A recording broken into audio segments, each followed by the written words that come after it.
So my hours are all messed up again. I slept, maybe from 6 p.m. to midnight, and now I'm up again. For some reason, my body doesn't need to sleep as much as it used to, which is kind of an interesting thing. Anyway, I digest. Just kind of heard some voices. My phone just played, and I heard Jason here on Praise's channel, and I thought I would comment on, I guess, Jason. I've only talked to him once, maybe twice. Oh, goodness.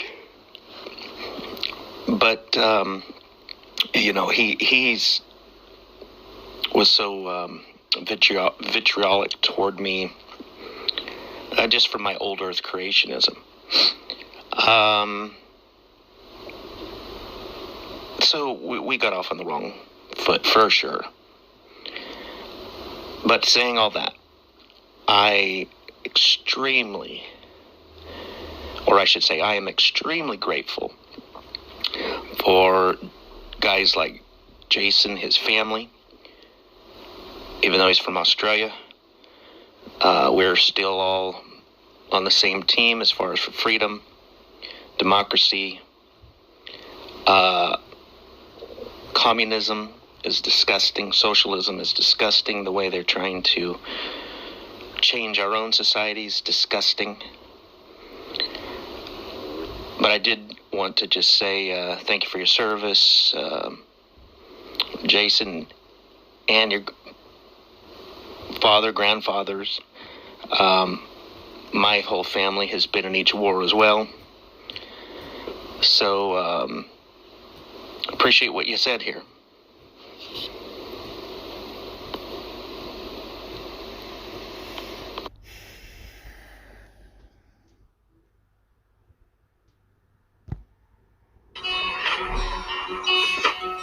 He was going home in June. I better pause it there in case they try to get us, they slap a copyright. That was really good, Jason. Yeah, you're right. Yeah, I love that song, man. It's true, but you know the way the Vietnam vets they got treated when after the Vietnam War was really horrible because they fought a righteous war. Even though I do agree that war was started by the CIA and then the Australian government was involved, and I believe that they set up that war to start that war, but I believe it's a righteous war because we needed to fight those wars. We needed to fight Vietnam, and we needed to fight them back in Korea before that. And people just don't realise that the sacrifices that people have made to fight against communism and to fight against this stuff, and then we've got these governments today standing over us the way that they're standing over us. I mean, my grandfather, Ted Townsend, was in Changi prison camp. I mean, there's a lot of Australians that will all claim their grandfather was in Changi. Well, mine really was. And Doug's grandfather fought in the First World War and the Second World War. And lots of our family fought in wars. My family fought in wars to fight against communism and against tyranny and oppression. And what we're getting in Australia is exactly what they fought against. I mean, the Australian Labor Party got in. In Australia, they call themselves the Australian Socialist Labor Party, right? So they admit they're socialists. They call themselves that. So they're in now. And before that, we had the Liberal Party in, which...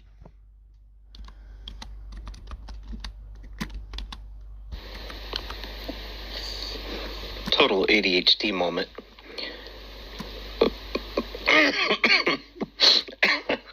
Sorry. I have a lot of fans in Australia, and I'm just perplexed as to why Jason and Jace don't like me. When when I was doing some other programs, most of my, well, I'd say half, America and in Australia, they would listen to me.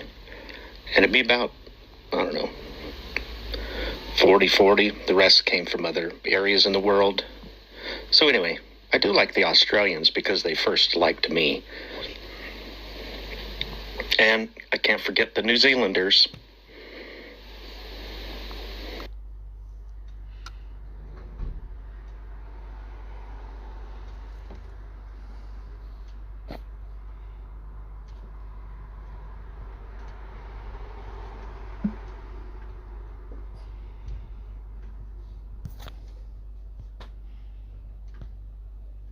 He wants to hold you to what is typically called global atheism.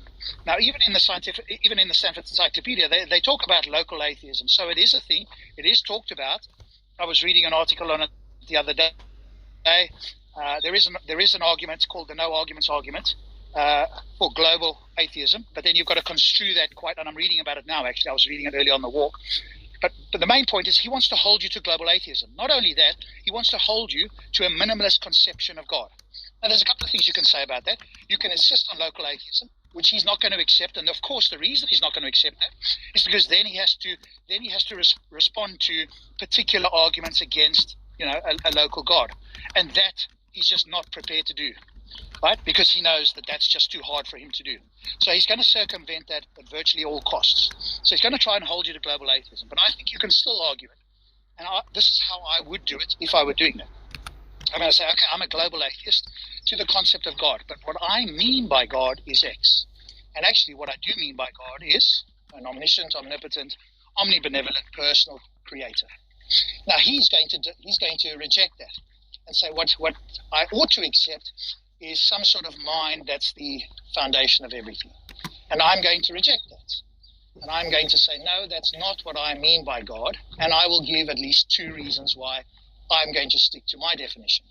Number one, it's what most people in the world understand by the term God. So I'm speaking to most people. They all believe in a personal God that normally has the omni properties.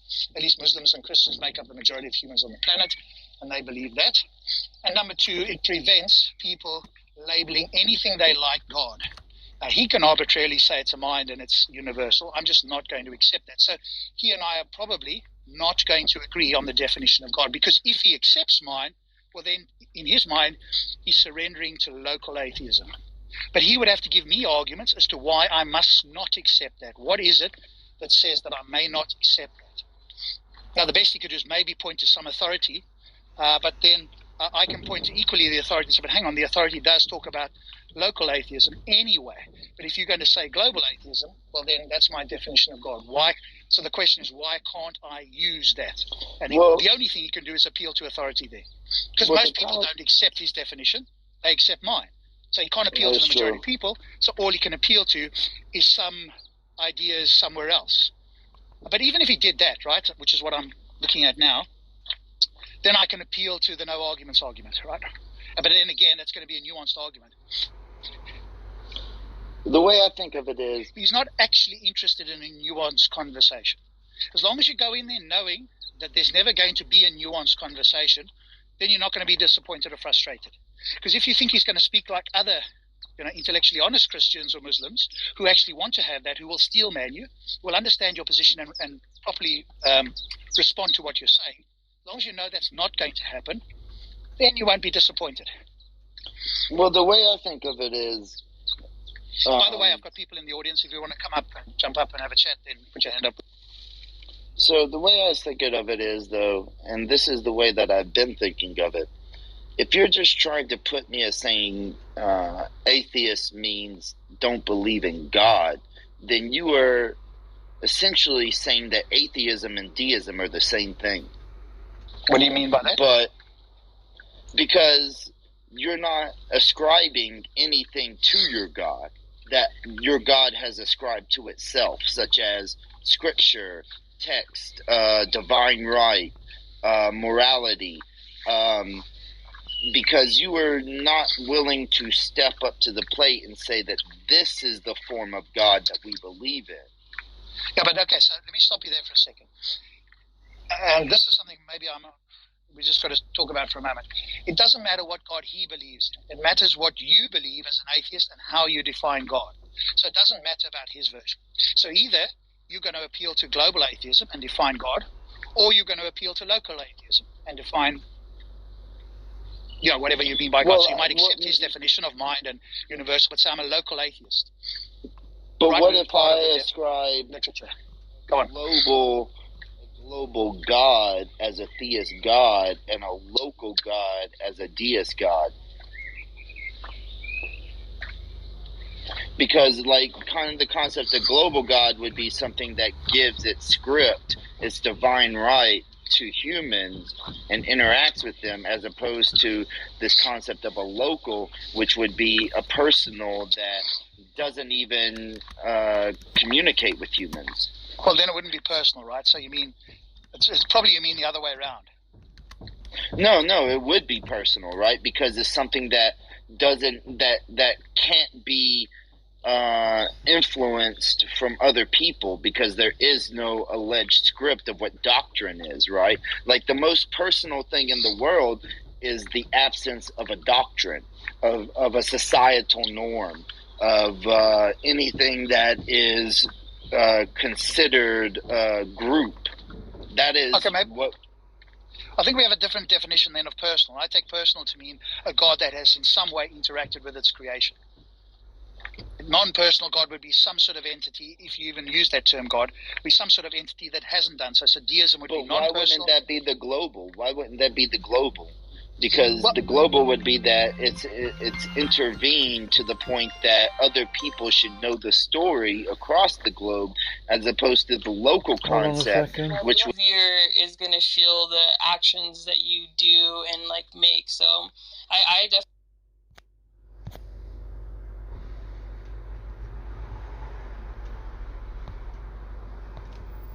Well, yeah, it's encompassed, but I would say that local is the foundation. Well, we're zooming out, right? You don't. But no, but that's the thing. You have to have the foundation. You have to have the foundation, and then everything else is expounded upon. The global is the expounded upon, as opposed to the local, which is the bare bones. Other way around. No, I think you've got that the wrong way around. And the literature says that as well. So I think you've just got to swap those two around. Global is where you start. It's the foundation, the minimalist concept, whatever that is. And local is then that concept plus something else. That's how it's defined in the literature. That's how almost everybody understands it. So you are understanding it the other way around. Okay, maybe I'm understanding it wrong, but it seems like it's an opposite concept. It seems like let me post it. No. I mean, that's fine. It's not like philosophical arguments haven't been tossed on their head before, and they. So I mean, it's not like. Well, I think we've just got to agree on what we mean, right? When we talk about a term. No, that's fine. But that doesn't mean that agreement is going to be eternal, especially if something is as interpretive as philosophical meanings. I don't know. To me, it would seem that the local concept starts the actual. If you want to just think of it as a colloquial term and then expound it into a philosophical term, the most basic concept of anything starts locally and then it expounds upon itself when it goes out globally, and then those attributes get attributed to it later on. If you want to think of it like Greece, right? Greece has these gods, and then when they expand their empire, those gods get interpreted and expounded upon in the Roman mythology. So that would be a more global stance to me. But I mean, of course, you read these terminologies more and more, but more than I do. But that, I don't know. It just seems like the localization of the Greek gods, and then as opposed to when they expanded, and then those gods became a part of a different part of the globe, like societies, and then they expounded upon them. But I have to mute for a minute. Yeah, I think you're thinking about it like the way humans come up with it. Hey, humans in this local area came up with something, and then other humans came up with it. But even under that definition, people came up with different concepts, right? So, hey, Rody, people came up with different concepts, and so I think even under that definition, it's going to be very difficult for you to argue that what you mean by local atheism is in fact what I understand to be global atheism. Because you're saying, hey, humans came up with this idea in this place, you used the Greek gods, and then it spread out. Well, yes, some of it did, but other people came up with their own local ideas all over the place, and that spread out as well. So that idea that humans are coming up with it and local is what we understand to be the base level of God, I think, even under your conception, seems to be problematic. And so I think, most people, and Rhodey's here, he's quite philosophical, most people understand global atheism to be the overarching idea, the minimalist definition, whatever that is, like a mind and the ultimacy of reality or a creator, whatever it might be. And then you will add additional attributes, and those will become local and become more specific. So local is more specific, global is more general. So that's how it's typically understood. And like I say, under your view, even if you try to say, well, hey, what I mean by local is people came up with the idea, and that's where it started, aka people around the world came up with different ideas, and they conflict with each other. And what we're looking for is one definition of what the word God means that applies generally across the board. That's typically what you mean by it. And so anyway, that's what Dawkins will try and get you to do. So he's never going to accept local atheism. So when you say that, he's going to try and pin you to it, even though in the literature, and I'm reading it at the moment, the Stanford Encyclopedia accepts that there's local atheism. There's a debate on how it should be interpreted. And so, you could appeal to that, I suppose. But he's trying to hold you to the most difficult one possible, because he isn't really interested in an argument. And even if you presented it, Rhodey's tried, very smart people have tried. But as soon as they present an actual argument for a global God, against, or for global atheism or against any conception of God, he doesn't actually explore the argument anyway, right? So he's not actually interested in that. So I think that's the main thing. You just not got to be hypnotized into thinking that you're going with an honest interlocutor who actually cares about what you're saying and is going to actually have a charitable and nuanced conversation. That is just never going to happen. He has an agenda. As long as you know what that is and you step up there, it's just, you're not going to have an honest conversation. And if he's got mods, which is most of the time, or he has proxy mods, then you're essentially going to be at his beck and call, and he's going to call the show. And when he can't answer something, or you don't answer the way he likes, then he can just get rid of you and he can monologue about how bad you are. This is the thing that we see day after day. That's why even most other Christians that know of him think he's a complete scumbag, as do just about everybody else. I don't. If you put him in with somebody that knows what they're talking about, because when he wants to, he'll give a community college lecture. But when somebody more knowledgeable than him does that, then it's suddenly a community college lecture that he doesn't want to have. So he's a total hypocrite as well. I mean, we could go on for ages, but I think if you're going to do it, just know that you're never going to get anywhere by trying to appeal to local atheists. He's just going to override that. He's never going to accept that under any circumstances. That's my opinion anyway. But then again, I think it's just a waste of time having conversations there. And it's only people that don't know this. If he's on an even playing field, which is exceptionally rare, then he'll either whine or complain, or he'll just leave. He was on the stage the other day, about a week ago, or maybe less, where I was a mod, and Venus was on there. And Venus challenged him. Okay, Venus was pretty harsh from the get-go. And he just left, right? Because the guy G, who seems like a nice enough guy, who's now become some sort of a theist, had started the room on the logical problem of evil's got problems. And I thought he was just playing devil's advocate, but he's since told me that he was a theist, because I thought he wasn't one prior. And so he came in there. Now Venus will just wipe the floor with him. It's like, Tyson and an amateur, really. And of course, so he'll run away. But where he's got mod powers, then he can get rid of anybody that doesn't follow his script or whatever. So most of us just wouldn't waste the time. The only time I would do it is when I have mod powers and I can muzzle him when I need to. Then I'll deal with it, because otherwise you just get nowhere.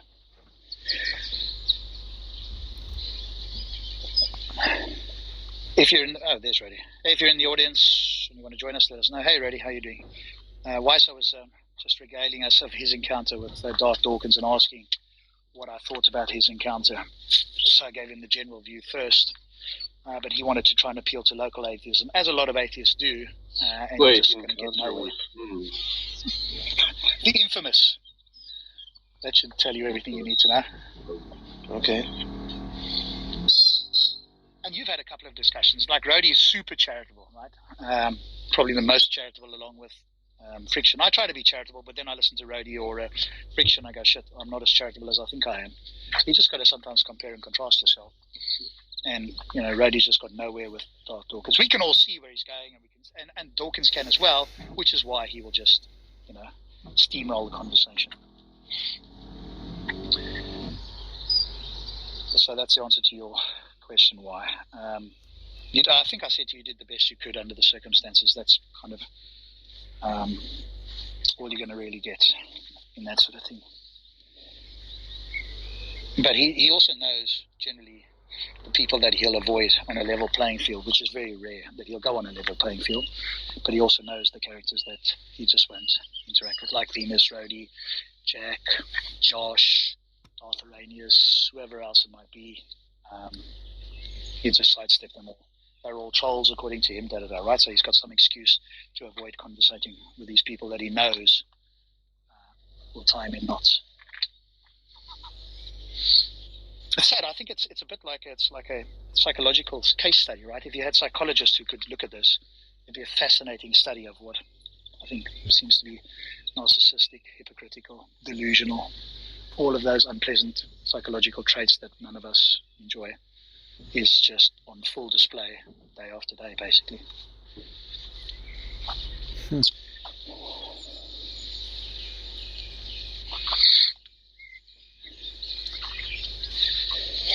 Anyway, Rhodey, let me ask you, here's something for you since you're there.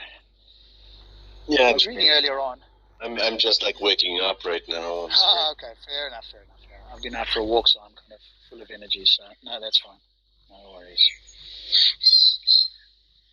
I was just reading more about agnosticism, etc., and on the SEP it came up with like an argument, the global argument for atheism, the no arguments argument. And I'm still reading more about it because obviously there's an argument there, but along the lines of there's ways to defend this, but the more promising approach restricts the principle to existence claims, thereby turning it into a version of Occam's razor. According to this version of the principle, the absence of ground supporting a positive existential statement like God exists is a good reason to believe the statement is false.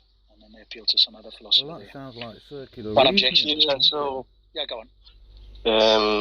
I'm actually not entirely familiar with this type of an affirming argument. the consequent. But there is a good argument to say that if there are no successful arguments for God, which is to say that arguments that raise the probability of God exist, that you are more justified to believe that God doesn't exist rather than God exists, because of the low priors argument. If you're familiar with it. I saw it in here. I haven't read that one yet. So that's another version of it. Yeah, so the low prize is the other one. Yeah, I've got to read that one still. I haven't got to that one yet. Yeah, so the low priors argument, I think is like pretty good argument if you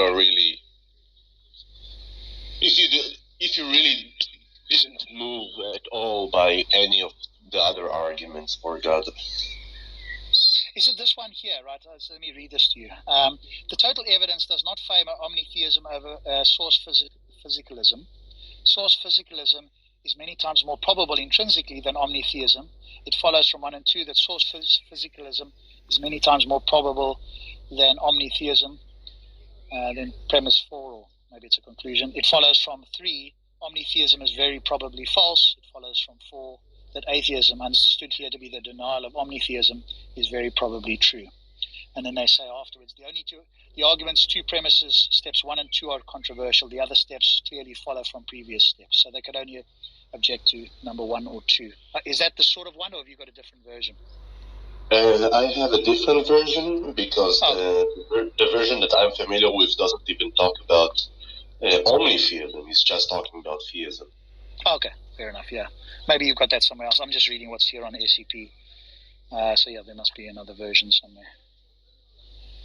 And that would apply then, so your argument would apply to global atheism, even understood by the minimalist definition of a mind and the ultimate source of everything. So you could invoke that against, or not? I will say just like probably 3. I will attribute probably 3 properties to God in the minimal sense. Mm-hmm. Which are? which one? Well, and specific properties do entail other properties. So it's not like that minimal. So the first one is God is an agent. Second one, God is fundamental. And the third one, God is the explanation, an intentional explanation for the world. So what's that second one? Say that second one again. The second one is God is fundamental. Oh, fundamental. Sorry, I didn't hear that. I thought it was mental. Fundamental. Okay.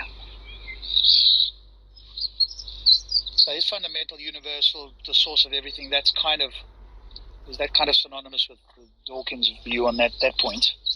And then he's talking about a mind. You're talking about an agent. And obviously those two are not the same, but presumably by mind he means agent as well. And so you've just got that third one, which he would probably accept, I would imagine, if you could have an honest conversation, which I think would probably be quite difficult, because he's not there to accept any of your premises, even if they are, honest, valid premises. The idea is to undermine you at every turn, so it makes it very difficult. But maybe when you've got a chance, link me to your version of that argument, because that might be that obviously is different to SCP, and I'll have a look, unless it is on SCP somewhere else. Well, I tried to find it out again because I saw it twice because I talked about it, and then I just lost it. I didn't save the paper, and for some reason I couldn't find it at all. Okay, cool. But I can tell you what the argument says. I can because I remember it pretty well, but I don't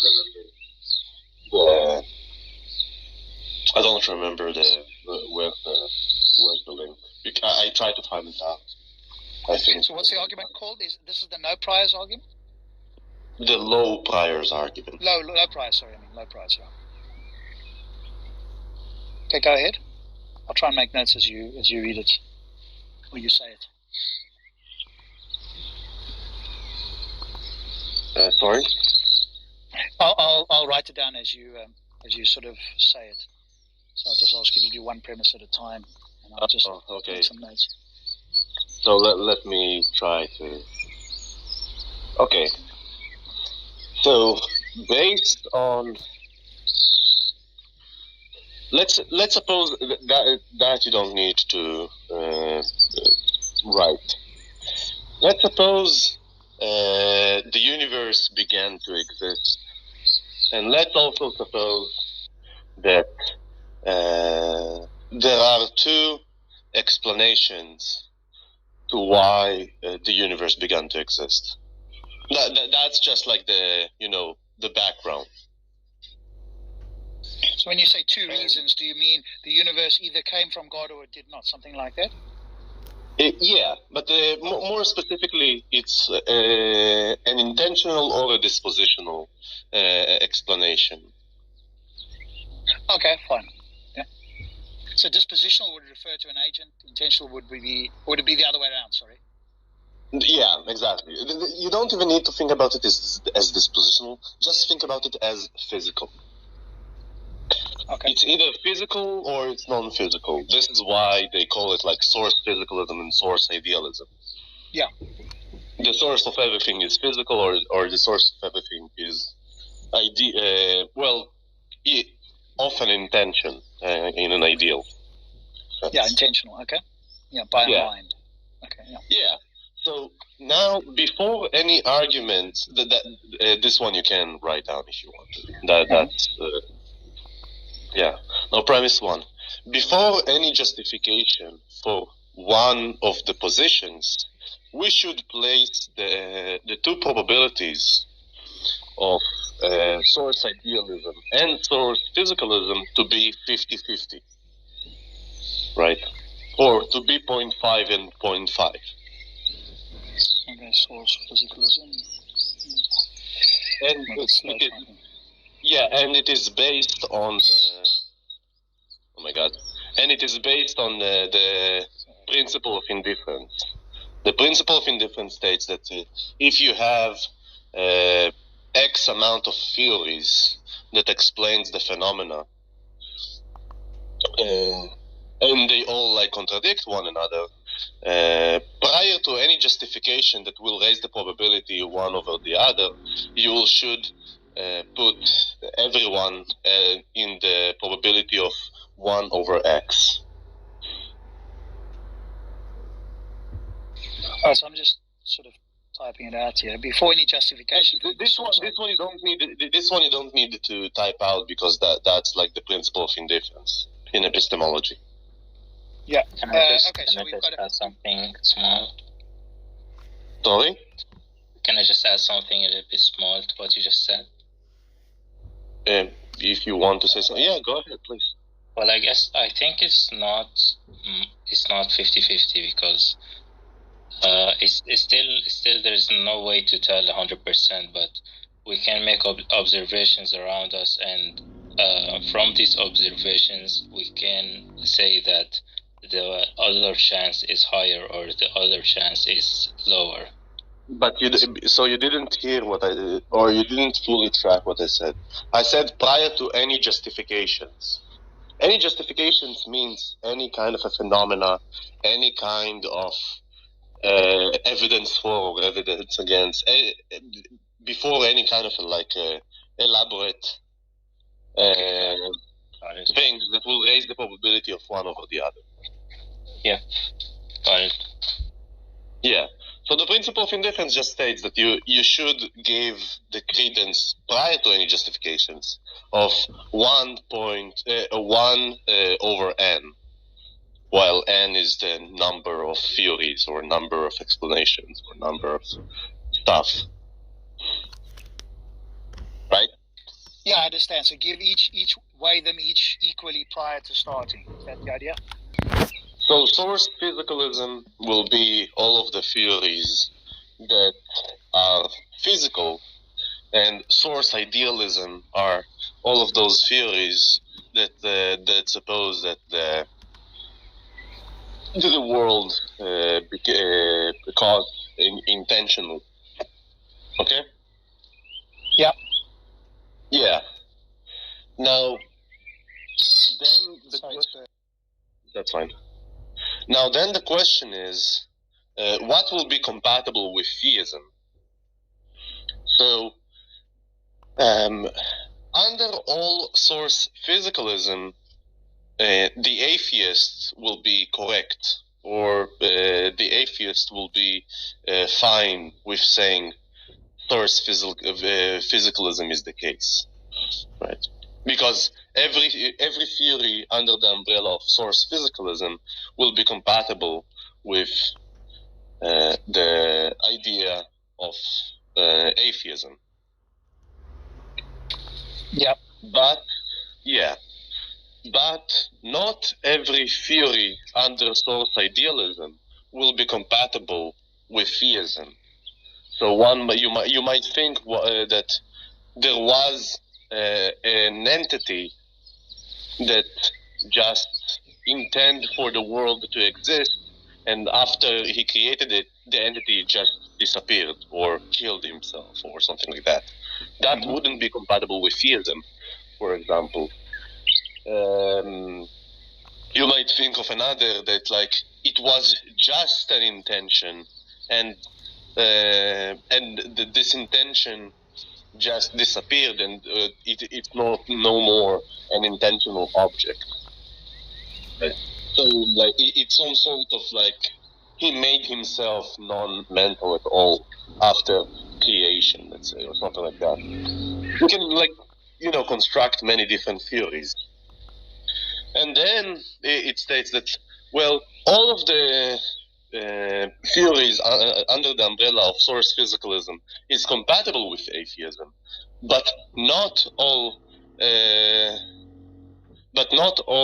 theories under source idealism are compatible with theism. Therefore, you have credence to believe that theism is false. or it's high. You have a higher probability before any justifications to believe that theism is false. I understand. Does that make any sense? Yeah, I understand. Yeah. Okay, cool. I think, so I understand that. I would need to play that out to say it out again. But I think a lot of people will kind of maybe misunderstand. I think he's got an intentional fellow. I'm not sure that he got that, because they're going to come with a prior, and that's the problem, and you highlighted, right? They're going to come with the preconceived ideas beforehand, and what you're saying is you've got to ditch those and look at this, kind of like you don't have, whatever your background is, you've got to ditch that and just look at it objectively, which is quite hard for most people. But yeah, I understand what you're saying there. Yeah. So what would be? Have you run this against people? Have you presented this, and what sort of responses have you got? I'm reluctant to render this argument because many people just don't understand the argument, and it's really, I find it to be very difficult to just explain to them in a very concise way, because I need to explain the principle of indifference, what priors are, many different stuff, and they usually don't follow. So I'm sticking to more easier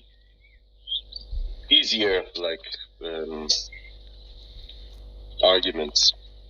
Yeah, no, I understand. You need somebody, maybe Eddie Brute Facts, maybe Truthy, maybe Converse Contender. You probably need people like that who do potentially understand that, who are charitable, and you could do it. But I agree with you. A lot of theists are not going to be able to follow that necessarily or understand it. And that's not to say that you or I are like geniuses or whatever, but just some people either can't or don't really want to understand it. So I understand. What's your sort of, if I can use the word, what's your favorite at the moment for that's more understandable, that you think might be convincing to people who are listening in, or even perhaps in principle to your interlocutor? I hate to say it because I actually like the more sophisticated arguments. I just think they are more playful. I don't know. It's not because I like to be super verbose. It's just that I really like the more interesting ones rather than the simple ones. Yeah, Earthling was asking in the chat, have you got a link, or can you direct to more information on the low priors? So there is something. I'll post what I see here. I don't know if there's a direct link. There is something in what a lot of us look at, which is SEP, or otherwise Stanford Encyclopedia of Philosophy. That's one source that a lot of us look at. But Rody might have a different a source. But I don't know how I can link directly to just that. Oh wait, maybe I can at the very top. Hang on a sec. Let me see if I can get to the low priors. Yeah, low priors argument. There we go. Right. So here we go. I'll post this straight into the chat, because I'm not going to post it as at the top of the page there, because that sort of goes off. But here we go. I'm posting it into the chat. This is on Stanford Encyclopedia. It takes you directly to low price. Oh, I don't know if is that the full argument. Let's just see if that's the full link. Maybe cut the link off there a little bit. Let's have a look. So what do you use then, Rody, when you're not using quote unquote the sophisticated arguments?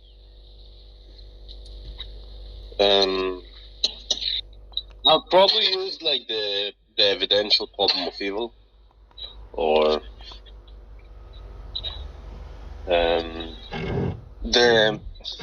I don't think I have a super unsophisticated idea or argument, but I will probably say something like, I take that the agency requires the external world, and then I'm elaborating on that. It's still complicated, right? Because I'll probably need to do something. I'll probably need to explain the terminology. But yeah.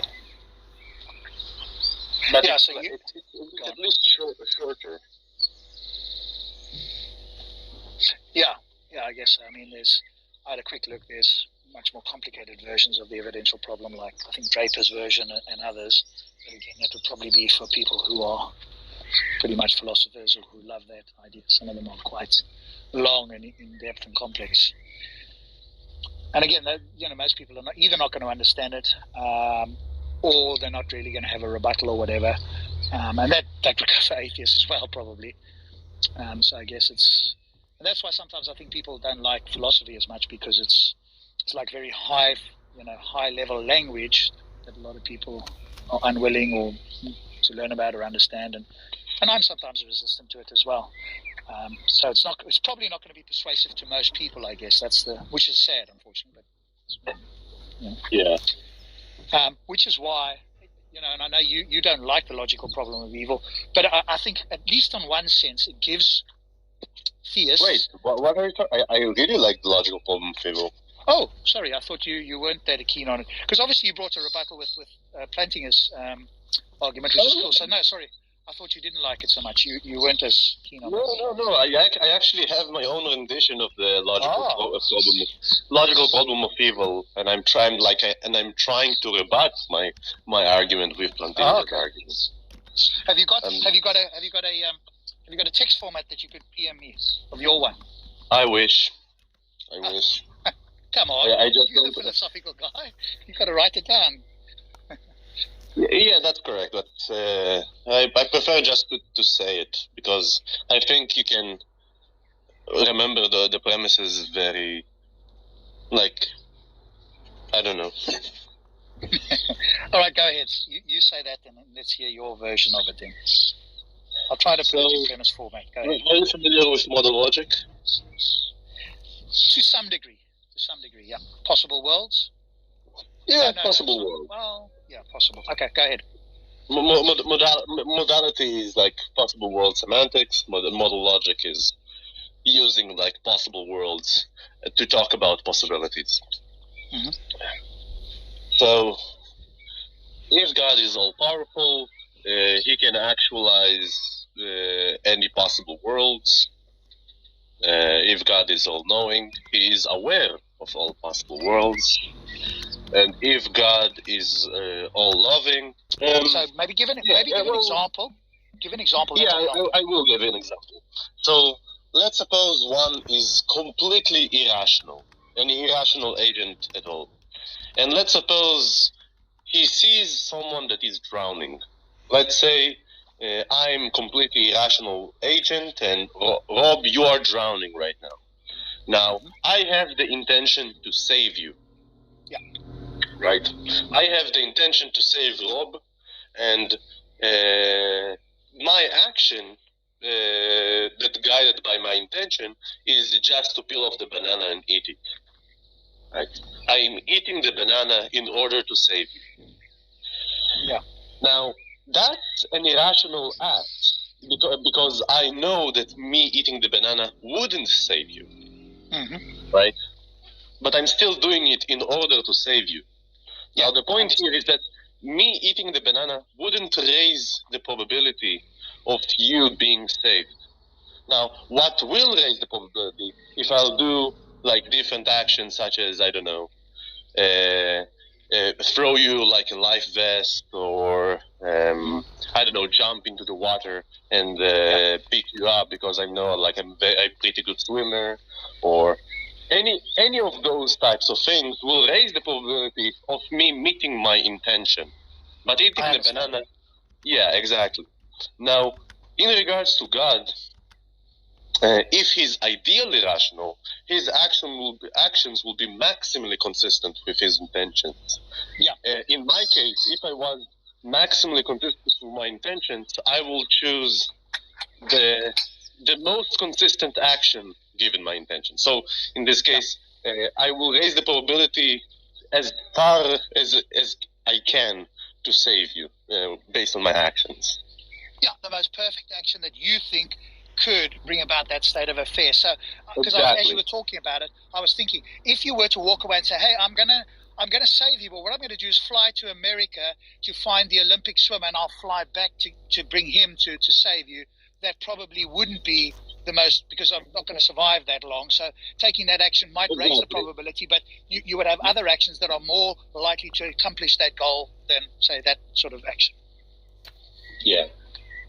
Okay, understood. Yeah. Now, the funny part is that by eating the banana, you could actually save him, right? Or could actually save Rob, in this case, you. Because you might say something like, you saw him eating the banana, and then you just remembered how to swim based on him eating the banana, right? The fact that the action is totally irrational in regards to raising the probability of you being saved or something like that doesn't really mean that you wouldn't accomplish. The intention wouldn't be in accord with reality, right? It's just to say that the probability of it being the case is so low that an agent that you choose that action will be super irrational. Yeah, understood. Yeah. Okay. Yeah. So God, if God is ideally rational, his actions will be maximally consistent with his intentions.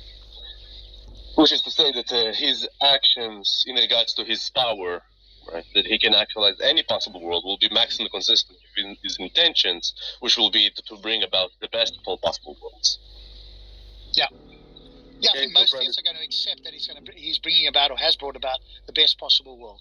I think. In this case, then the evil cannot exist. But I will go to that just in a moment.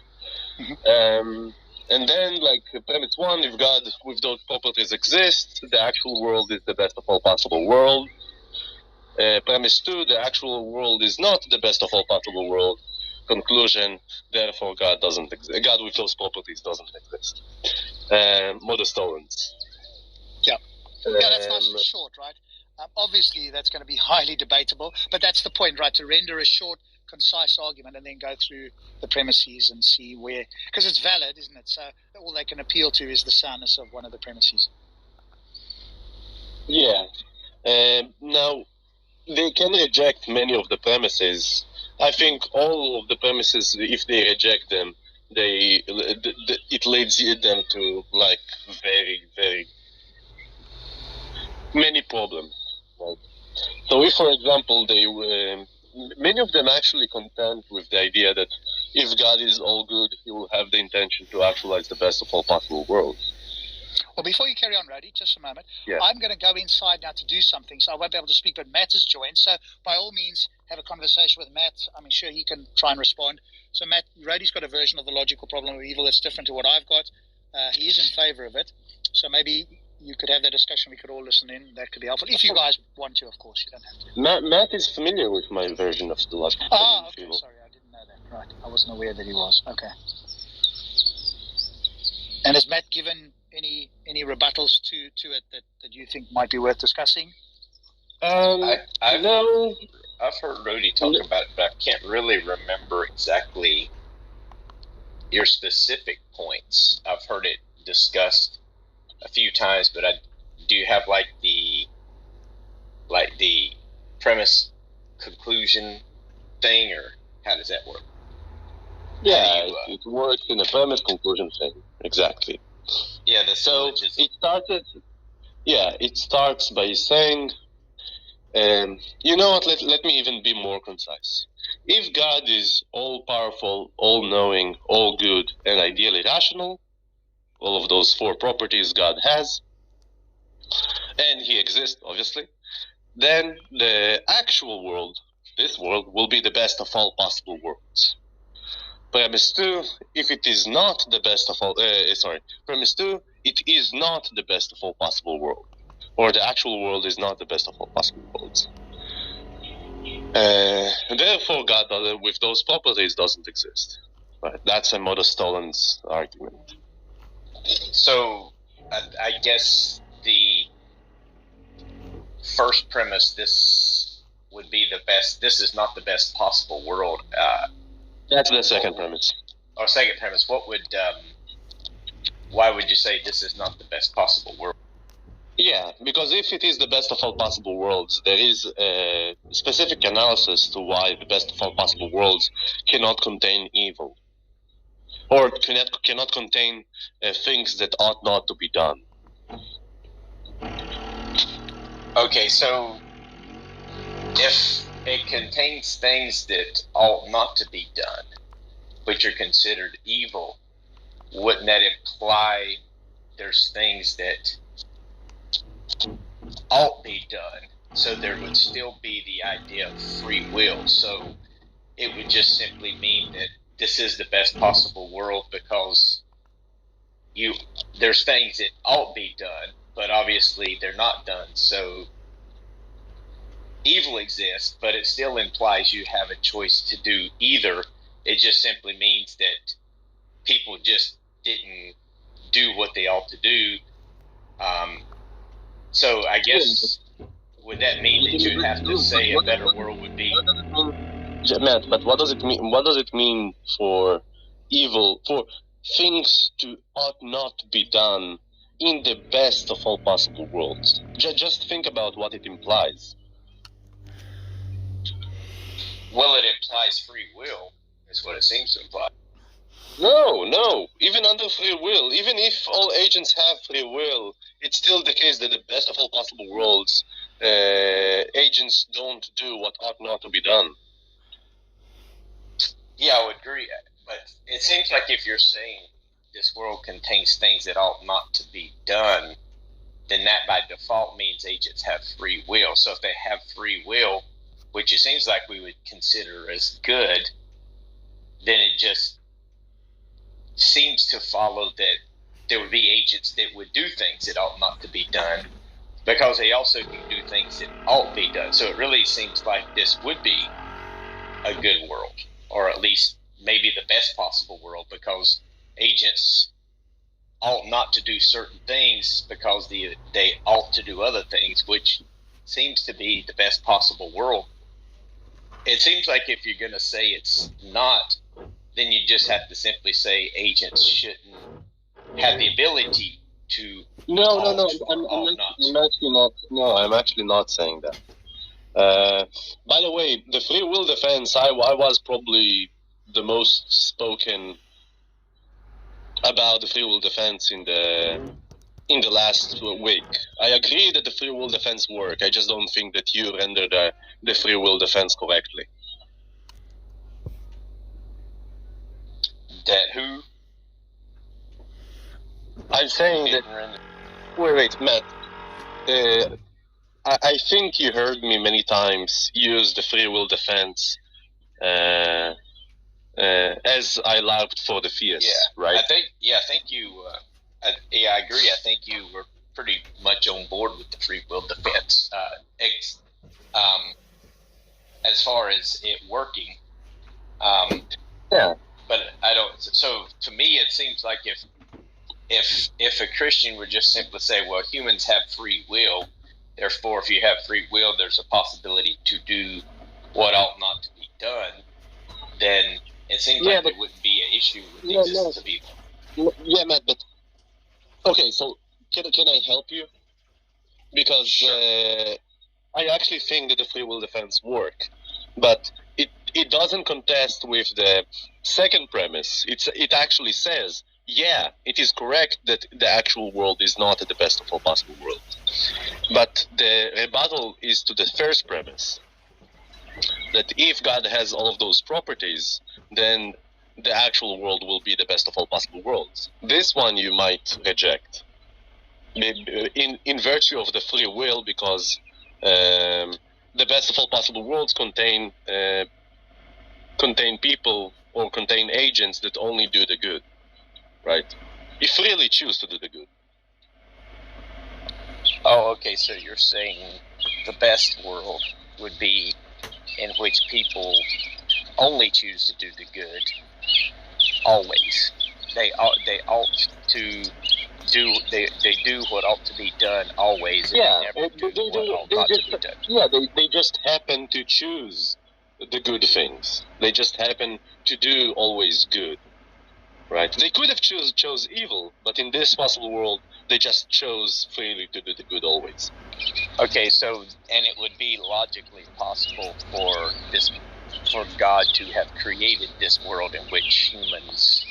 No, so it will be logically possible for God to create the world in which agents just choose to do the good, but he didn't create the world in which agents choose to do the good. There is a slight distinction, and the distinction is that in the first case, God created the world where agents do the good, and in the second thing, God created the world, and the world contained agents that do the good. Right? It's not that he created their action, but you might think of it in this way. This is logically world because it was logically possible that humans always did what they ought to do. So therefore, this is the best possible. Yeah, you might think of it in this way, yeah.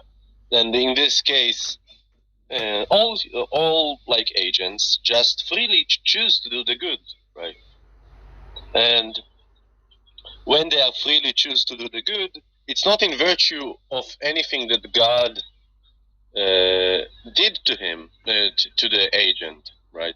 Because the agent is the sufficient condition for why he chose the good, not God.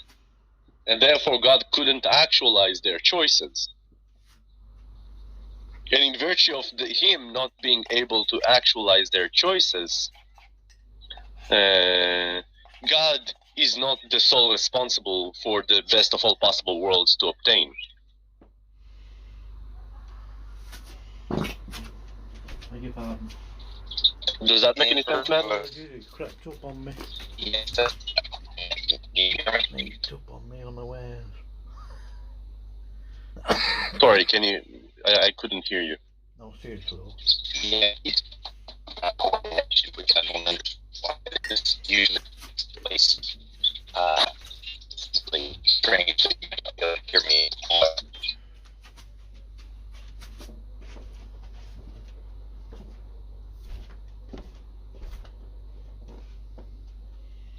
Can you hear me now? Yeah, I can hear you. That's, I think you said something about,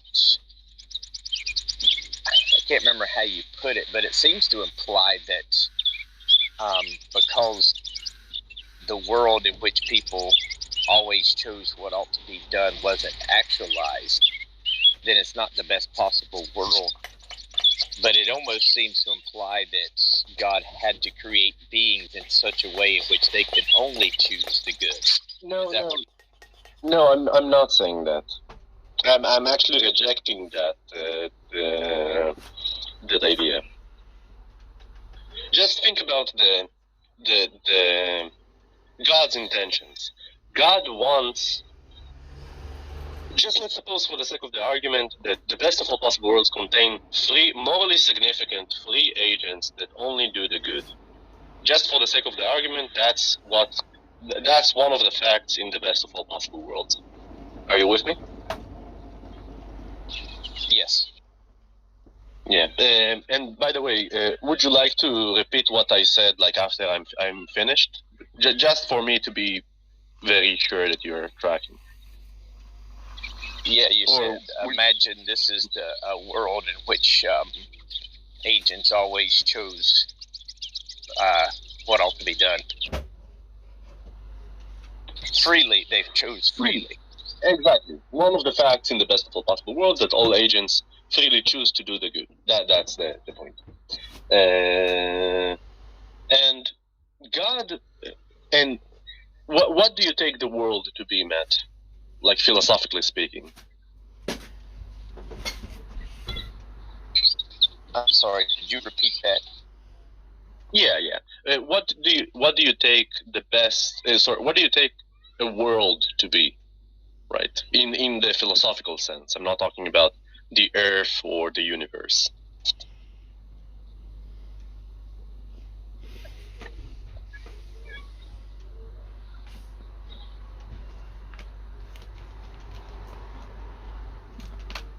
Matt? Are you there, Matt? Hello?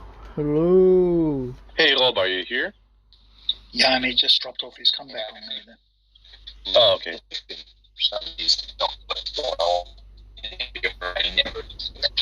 You are super choppy. I can't understand you at all.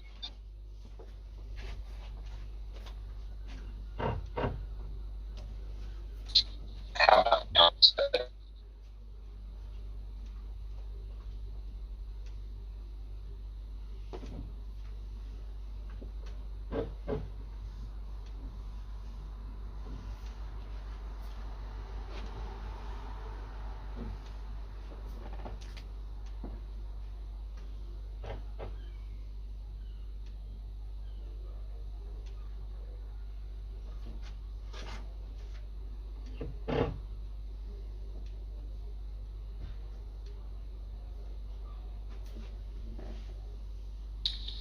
We'll give Matt a chance to see if he can get to a better spot there, because he was breaking up.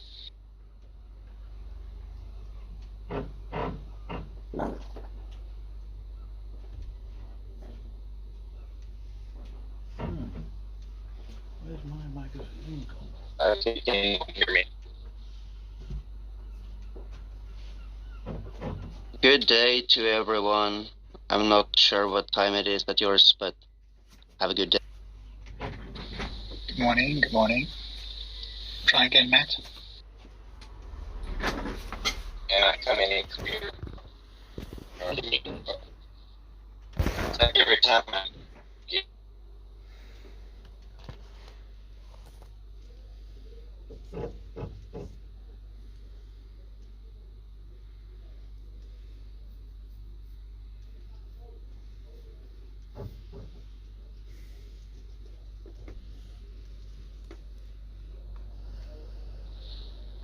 Okay, can anyone hear me?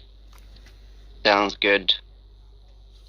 I don't understand what's going on. Where I never lose connection here, and for some reason this morning it says bad connection. So I really don't know what's going on. But that's the way it's been here lately with our internet service. I don't know what's going on. But anyway, I'm not even sure exactly where we were at. But it seems like you were saying basically the best possible world is that the world in which humans always freely choose to do good. And since humans don't freely choose to do good in this world, this is not the best possible world. Would that be pretty Well, that's correct, but I didn't talk about that. Okay. I guess the question would be, since they always freely choose to do the good, would that be because there's always only good options to choose from? Or is there also bad options? No. They just happen to choose to do the good. Okay, so they just So, but to me, it seems like if you say that, then a Christian such as myself should just simply say, well, this is logically the best possible world because it was logically possible for humans to have always chosen to do the good. They just didn't, right? Yeah, but it's still logically the best possible. No, but you don't want to say that, particularly because if you did something that is evil, it was in a better world you didn't do that evil, even though you have the free will. Yeah, but I mean, well, logically, though, it was logically possible, is what I'm saying. It was logically possible that humans always chose to do good in this world. So therefore, this would be the best possible world. We have that's correct. I'm saying in this case we do have like libertarian, morally significant free will, all of those stuff.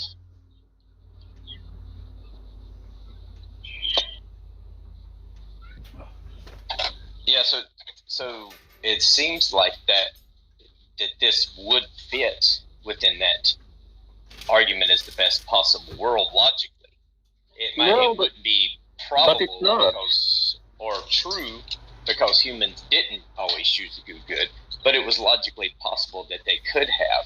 Yeah, but it's not in virtue. But it's not in virtue of its logically being possible. It's not in virtue of there being logically possible.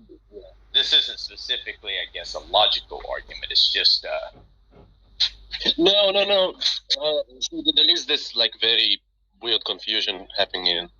So, look, in the best of all possible worlds, agents just freely chose to do the good.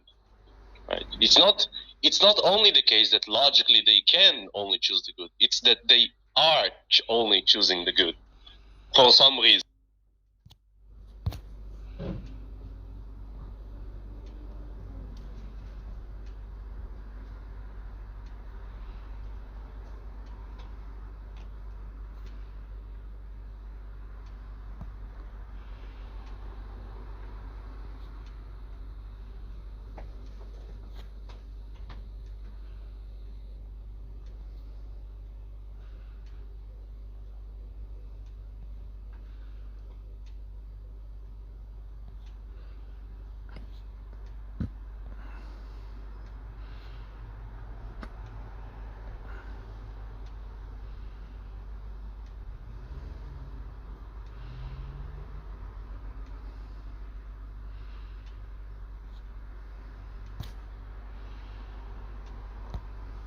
Choose to do the good, because making them choose to do the good will deny morally significant free will. correct. Yeah. I mean, Yeah. Making someone do something, you can't make someone choose something. So it would be that would be illogical to say, hey, I made him freely choose this. So to me, it just seems impossible for God to create a world in which He makes people freely choose the good all the time. Because if He makes them freely choose, they're not really freely choosing. And that would, to me, that's why I think the free will argument for the existence of evil is probably the best argument, simply because of that. Yeah, but you do understand the point that you are not contesting the fact that it is not the best of all possible worlds. The point that you need to say, you need to point out to, is that God cannot, even if the world was the best of all possible world. Let's just suppose, for the sake of the argument, that we live in a different world, and this world is the best of all possible worlds. It is still the case that God didn't actualize it. Right? God just actualized the universe, right? And it happened to be that all people or all agents just freely chose to do the good. Right. I don't think a Christian would accept that, though. Why not? Because like the idea that God doesn't actualize parts of the world, that God only actualizes the initial state or something like that, is to like kind of deny divine providence. No. So in this case, God could have actualized also specific events, specific, like he gave them like the commandments, talked to, I don't know, to Moses, Abraham, all of those people. But like that's fine, like for the non-Christians, but like the Christians want to say something like, when people act in certain ways, that is going according to God's plan, which is what they mean by divine providence. Oh yeah, if this is just what they mean by divine providence, then there is this problem again. That's right. Yeah, that's correct. So I was saying, like, the Christian's going to be very leery of like God being the actualizer of just like the initial states, and then maybe every so often a miracle.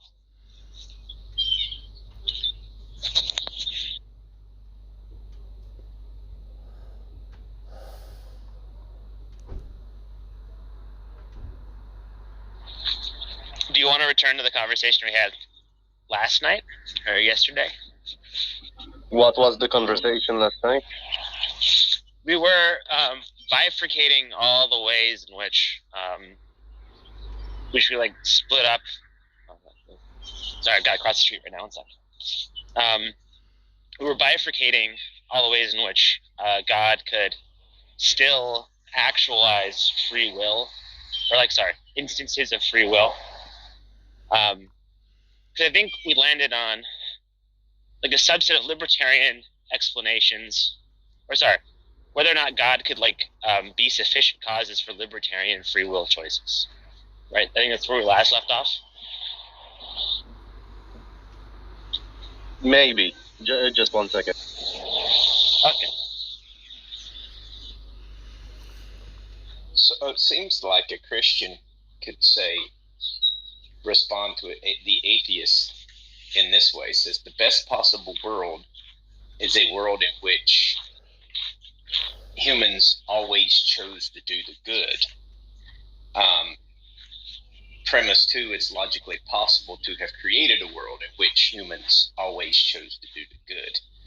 Premise 3, this world that we're living in is the world in which it is logically possible that humans could have always chose to have done the good. Conclusion, this is the best possible world. Well, premise 3 is false right off the bat, though. Well, it just wouldn't be logically possible. Well, it's logically impossible, given there are people who don't choose the good. Yeah, but logically it wouldn't matter. It wouldn't matter whether it was true or not. It was just logically possible. Well, the modality of logical possibility collapses once you start hitting. It would be like saying, it's always necessary, or say it was if in this world, if the gravitational constant was 9.8, is it possible that the nomological law in this world, as opposed to other possible worlds, is the gravitational constant not 9.8? And given that it's a closed question now, that a nomological law is that's 9.8, it would just be false at that point. Yeah, but you might say something like it's still possible in the future that everyone could suddenly choose to choose good. That would be true. Well, the thing about arguments from logic is they don't have to be true, and they don't even have to be probable, as long as they're logical. So I'm just saying that this logic. No. I'm saying you import that when you start talking about the actual world, right? You'd be right if you're talking about possible worlds, right? But once you start talking about the actual world, you're kind of just stuck with what happens in it. Well, the Christian could simply say, yeah, it was logically possible because Jesus, fully man, actually demonstrated it was logically possible. So, conclusion, this is the best possible world. Well, all Jesus shows is that it's possible that someone could choose to do the good, but premise 3 is a world that the actual world is such that everyone chooses to do good, but in the actual world, it's at least one person has not chosen to do good. So you're no longer. That's not that part of that premise would just be false logically speaking. Well, no, it wouldn't be false logically. It would just be false probabilistically or evidentially. No, it would be false logically because it's the actual world. No, it's not a possible world. Logical contradiction that people could have always chosen to do good. That's the point. No, it is. There is a logical contradiction. Part of the idea of the actual world is that someone did not choose to do the good. Yeah, but then you move from logical arguments to evidential or probabilistic. I'm just talking strictly logical. You're absolutely confusing possible worlds and actual worlds right now. You're absolutely confusing the two. Yeah. Well, this is the possible world in which humans could have always chosen to do good. Wait, someone wants to say something. Yeah. Hold on real quick. I mean, Matt, I don't mean this. I promise you, I don't mean this in any kind of pejorative sense. But be pejorative. No, I like Matt. Matt's cool. He's one of the guys who's really trying. Matt, do you understand the difference between logically possible, metaphysically possible, and nomologically possible? I know what metaphysically and logically, but I don't know the other. Okay. Well, here's the reason I asked that is because logical possibility comes very cheap. It's like justification. You're not really getting anywhere when we talk about logical possibility. All we're saying is there's no explicit contradiction. And nomological possibility means that according to the laws of physics, So it's nomologically possible. That means it can happen within the current laws of physics. Now, metaphysical possibility lies right in between the two, and it's not really well defined. So if we say, when we start talking about possible worlds... Eddie, can you give an example of etymological thing? Etymology. What? Brody, what the fuck? What are you talking about etymology right now for? You smoking crack, Brody? I didn't say etymology, I said nomological. No, you said etymological. No, English is his like third language. He's not very good with it. It's fine. Do you think I would say etymological? No. Okay. I'm just messing with you, baby. No. Yeah, I love you, Roy. I'm just messing with you too. Here's kind of a way that I explain the difference between the three, because there are quite a few people that are nomologically impossible for you to jump to the moon. This is just one of them. Right. Well, here, let me paint this because Matt might understand it better. So, if I wanted to move a chair across the room, there's three possibilities at stake. The first one is there a contradiction in me being able to move the chair across the room? Well, no, there's not. So that means it's logically possible. Well, is there a possible world that I could actually move the chair across the room?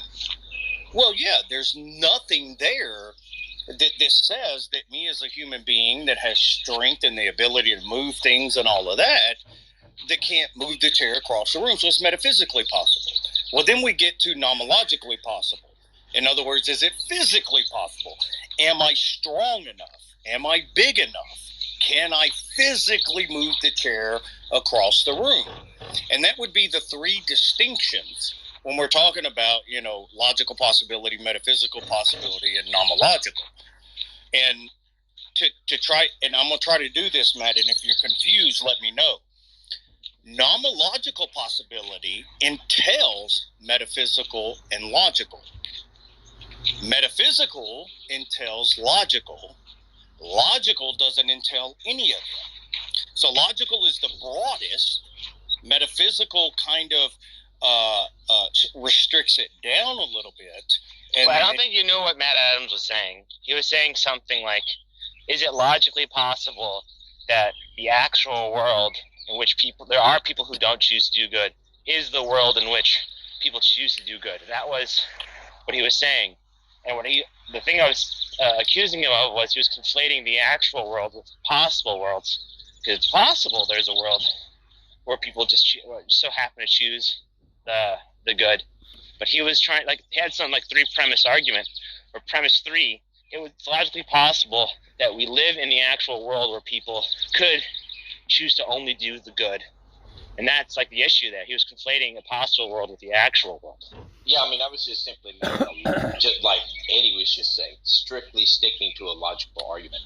So I was saying this world logically is the best possible world because humans could have logically always chosen to do good. And I could actually even say in the future, humans had I told you that. Yeah, always doing good, and like you said, and therefore this would be the best possible world. So this has the logical possibility of it is the best possible world, and it has the logical possibility of remaining the best possible world, just strictly on logic, right? And nothing else. No, I think a couple of the inferences I think don't follow. Even if, for example, everyone just starts to coincidentally choose the good, that it would then become the best of all possible worlds, because one of the possible worlds is up until now everyone was choosing to do the good, or even 10 seconds ago or whatever, and those would be, strictly speaking, better worlds. But the point is that I think real quick, Soccer, I just wanted to say that I will allow this. I think you're 100% right, but I think the bigger issue is the fact that we're talking in logical possibilities, because logical possibilities just come cheap. We just don't. It's not. No, I agree with that. Yeah, but that's not the contention here. The contention is just, or the issue he was having was said the contradiction he was making was something along the lines of, it's possible that this world is the best possible world where everyone in fact does choose to do the good, when it's part of the idea of the actual world, that there are people who don't choose to do the good. Right, this is part of our epistemic background. So, given that if we take that to be true, like logically we can't have that. Given that in the concept, there's at least one person who did not choose to do good, and so we can't live. So the actual world can't be that world. That's the issue he was having. Yeah, well, I think a bigger issue, possibly a bigger issue, and this may be just me coming in the middle of this. He's talking about logical possibility, but he's actually given metaphysically possible scenarios.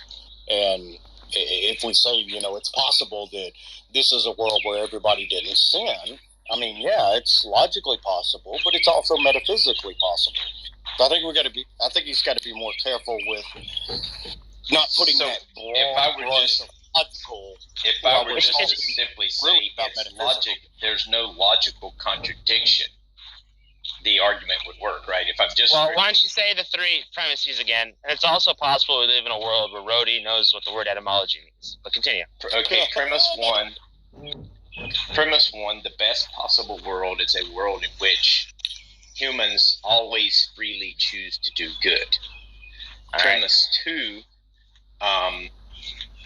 this world is the world in which humans potentially could have always freely chosen to do good. Conclusion, this is the best possible world. You see the issue with premise two there? Yeah, it doesn't. Well, that's why I said could have. They had no. Well, so it doesn't follow. It doesn't follow, and I'm going to tell you why. It's because you're saying that the best possible world is where they could possibly do these, but then you're going from that to a world where they could possibly do it. So you're making a logical leap there. You're going from logical possibility to metaphysical possibility. You're making a categorical error. Okay, so saying they could have, that's the metaphysical part, right? Yeah. So what you're saying is there is a possible world we could all do what we're supposed to do. Okay, that's fine. That's logically and metaphysically possible. But then you're going to premise two, and you're narrowing it down to a specific metaphysical possibility.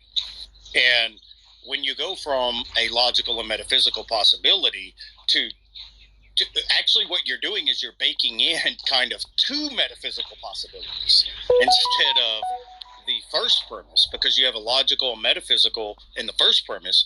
Then you're going to the second premise, and you're adding an additional metaphysical possibility. It's not the original metaphysical possibility that you were talking about. I would say it's probably close to the fallacy of four terms, or it's probably closer to a categorical error if I had to shoot it out immediately. Now, couldn't a Christian just say, because this world is the world in which humans had the potential to always choose the good, it's not the best possible world now, because humans did not always choose to do the good, but it was the best possible world. Matt, like, what do you mean by the best possible world? Like, I don't even think that's even like meaningful. Oh, I don't know. This is what atheists. You're gonna get Rhodey fired up, because that was one of the contentions I had with Rhodey's argument. Don't even go there to the best possible world. That's gonna get us off somewhere else. Yeah, exactly. So, was your contention with Rhodey's argument? Is it like the argument, like the etymology of evil or something? No. My contention, he explained it very well the other night. The contention was even talking about a best possible world, because that to me seems like, kind of like Anselm's, like in the ontological argument, the greatest conceivable thing. Well, you can always add one more thing to that. And it's kind of like infinity. What is infinite? Well, if you tell me this is infinite, I can add one more number to it. Well, is that infinite? And so that's kind of how I feel about the, best possible world. It seems like you could tweak one little thing to make it a better world. Exactly. Yeah, so, and that was my contention with Rhodey's argument, but, I mean, he did a pretty good job of explaining what he was talking about. But at the same time, I still have an issue with a best possible world, because that really just seems to be kind of incoherent. Right, because like I actually had a conversation with Rob. So like I was just telling him, like, you cannot have a best possible world. Like, it's just so impossible. Like, it's just saying like you can have a perfect world. Like, what does that even mean? So like I would just say all God needs to do is actualize a world that is good enough. Like, he doesn't really need to actualize a perfect world, because that's just impossible. Possible a causal agent exists. The causal agent is a single entity, and that causal agent explains the greatest amount of facts. And the conclusion is, therefore, if no other hypothesis posits a single entity and explains the greatest amount of facts, then no hypothesis is preferred to the hypothesis that a causal agent is the best hypothesis to explain the greatest amount of facts. Yeah, I understand, Eddie.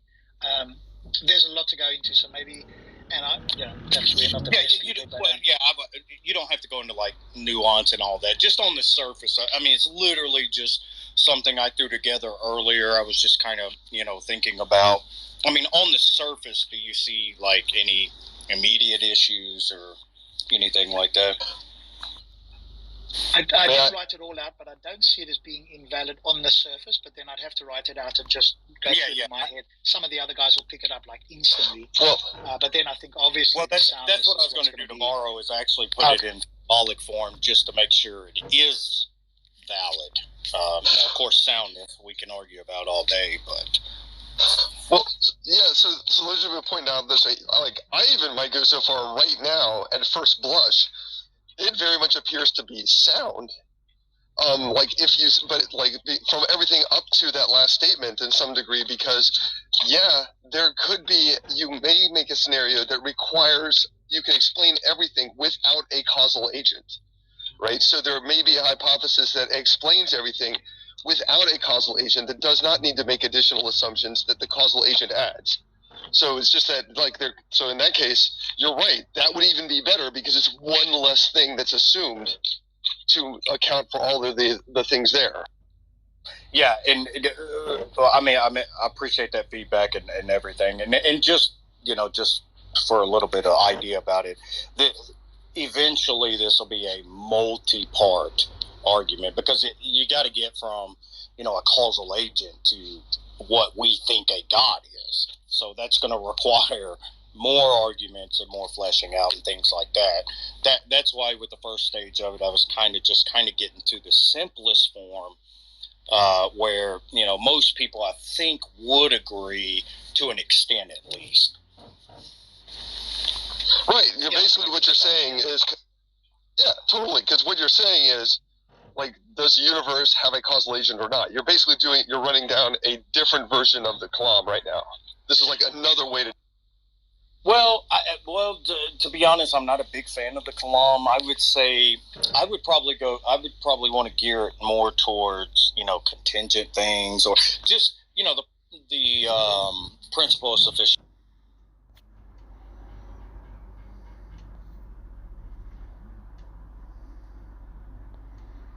Any legal rights at all? Absolutely. But not so for the Roman slave or the slave in the American South. They had no legal rights whatsoever. Did the Yvid, if they were a woman, did they have sexual protection? Yes, they did. Gavin, isn't that sort of weird that they want to portray ancient Near Eastern slavery as if it's as bad as antebellum or Roman slavery, when it wasn't? Well, Jared, did you notice that? It's almost like you got the history backwards, dude. Yeah, I know. All I'm doing is comparing the life of the Yvid and the advantages the Yvid enjoyed compared to being a slave of the Romans or a slave just prior to the American Civil War. So and as an Old Testament event, was anybody allowed to be kidnapped and put into slavery? Hell no. That was an offense that not too many people were keen on. I'm sure you're familiar with this argument, right? In Exodus 21, 4 through 16, they're going to say it's only a Hebrew, right? It's only a Hebrew slave that applies to. But then they're going to appeal to the other passages just below it to talk about beating your slave and say that only applies to non-Hebrews when it doesn't say that. Yep. This is a logical problem in their own artificial syntactical distinction. It's not there. Yeah. That's right. So then if a Gentile, right, gets beat, he just goes away free, right? Who cares about the tooth or the eye or whatever gets injured? But the native Israelite, say, this is just how arbitrary they are. This is why I tackled in part 2 the ethnic distinctions, Gavin, because they always want to do this. Well, that's not talking about like a native Israelite. Yeah. Well, then how the fuck do you know that, dude? Right? I can cite a scholar who says that it's not talking about a native. It's not talking about a native Israel, Hebrew. Yep. Right? Yep. I could cite a scholar where it's talking about non-native, right? People who become part of the covenant. Yep. But that they'll just dismiss that shit. It's crazy to me. So, were you able to be kidnapped by a Roman and enslaved? Yes, you were. What about if you were a slave in West Africa?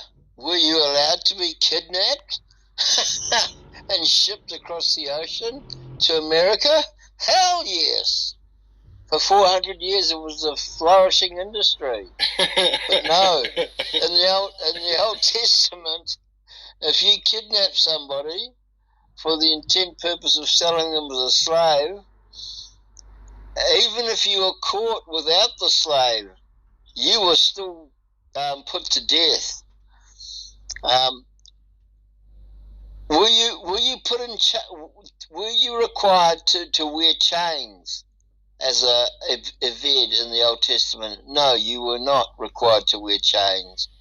But as a Roman slave, you were in chains, and certainly as an antebellum slave, you were put in chains. Were you permitted to be tortured as an Eved? No. But what about as a Roman slave or an antebellum slave? Well, yes, we know that torture was not uncommon. And finally, as an Eved in the Old Testament, was it permitted to physically abuse you if you were an Eved? No. But if you're a Roman slave, yes, you not were at all. Physically abused, and as an antebellum slave, you were physically abused. Because here's the big difference. The Israelites recognized the Imago Dei, and they themselves were in slavery in Egypt for 400 years, and God raised them up out of Egypt. Look at Job 31, right, where he says, didn't he make them like us? Exactly. He's talking about slaves. His point is that they're all imagers of God. There's equality within this system. They don't make racial distinctions, right? Correct. So the argument with my intrepid atheist coming up is not about was there slavery in the ancient Near East, because nobody disputes that there was. But of course, it's disputed whether the Bible condoned slavery, because let's look at that word condone, and that was a very unfortunate word for my interlocutor to choose, because the word condone means to accept behaviour that is considered morally wrong or offensive. That's the dictionary definition of condone. So I think you're going to be hard-pressed to find any Old Testament prophet or anyone in the Sanhedrin or anyone in the court of your 12 peers today that would say, oh yeah, God just kind of turned a blind eye to the morally wrong and offensive practices of slavery in the Old Testament. Well, no, it's worse than that, Gavin. Right? When they say condone, they mean that God could have done something, but He didn't. Right? Ah, yes. The coulda, woulda, shoulda argument. Now, besides the other references that you went through the other night that I shared with you, where God did do something, even though, according to them, they didn't, we have this problem in philosophy called supererogatory acts, right? Yes. So this is an example of going beyond the call of duty. So using this standard, right, that if God could have done it, He should have intervened, or should have done it a different way. We could basically just say, since you're not out feeding the homeless right now, right, then you're endorsing hunger, or you're endorsing homelessness. But these people, they're not going to bite the bullet on this, right? But this is what they're arguing. Yeah, I'm looking forward to my interlocutor's argument. Stop and think about that for a moment, right? Look, you're not out feeding the homeless right now when you could be. Oh, so I guess that means you endorse it. You endorse not feeding the hungry. It's real simple, right? We have terms in political spheres, right, called enablement. Right. This is their same dumbass argument, but philosophically it doesn't hold up, right? Because just because you can do something and you're not doing it, that doesn't entail that it's a duty, right? Feeding the homeless is something called a supererogatory act. That is, it's going beyond the call of duty. It's not something that should be a duty, and it's praised, right? Morally appraised because it is going beyond the call of duty. Yep. This is what these people don't get, right? So when God delivers people from slavery, that's a supererogatory act, but they don't care about that. Yep.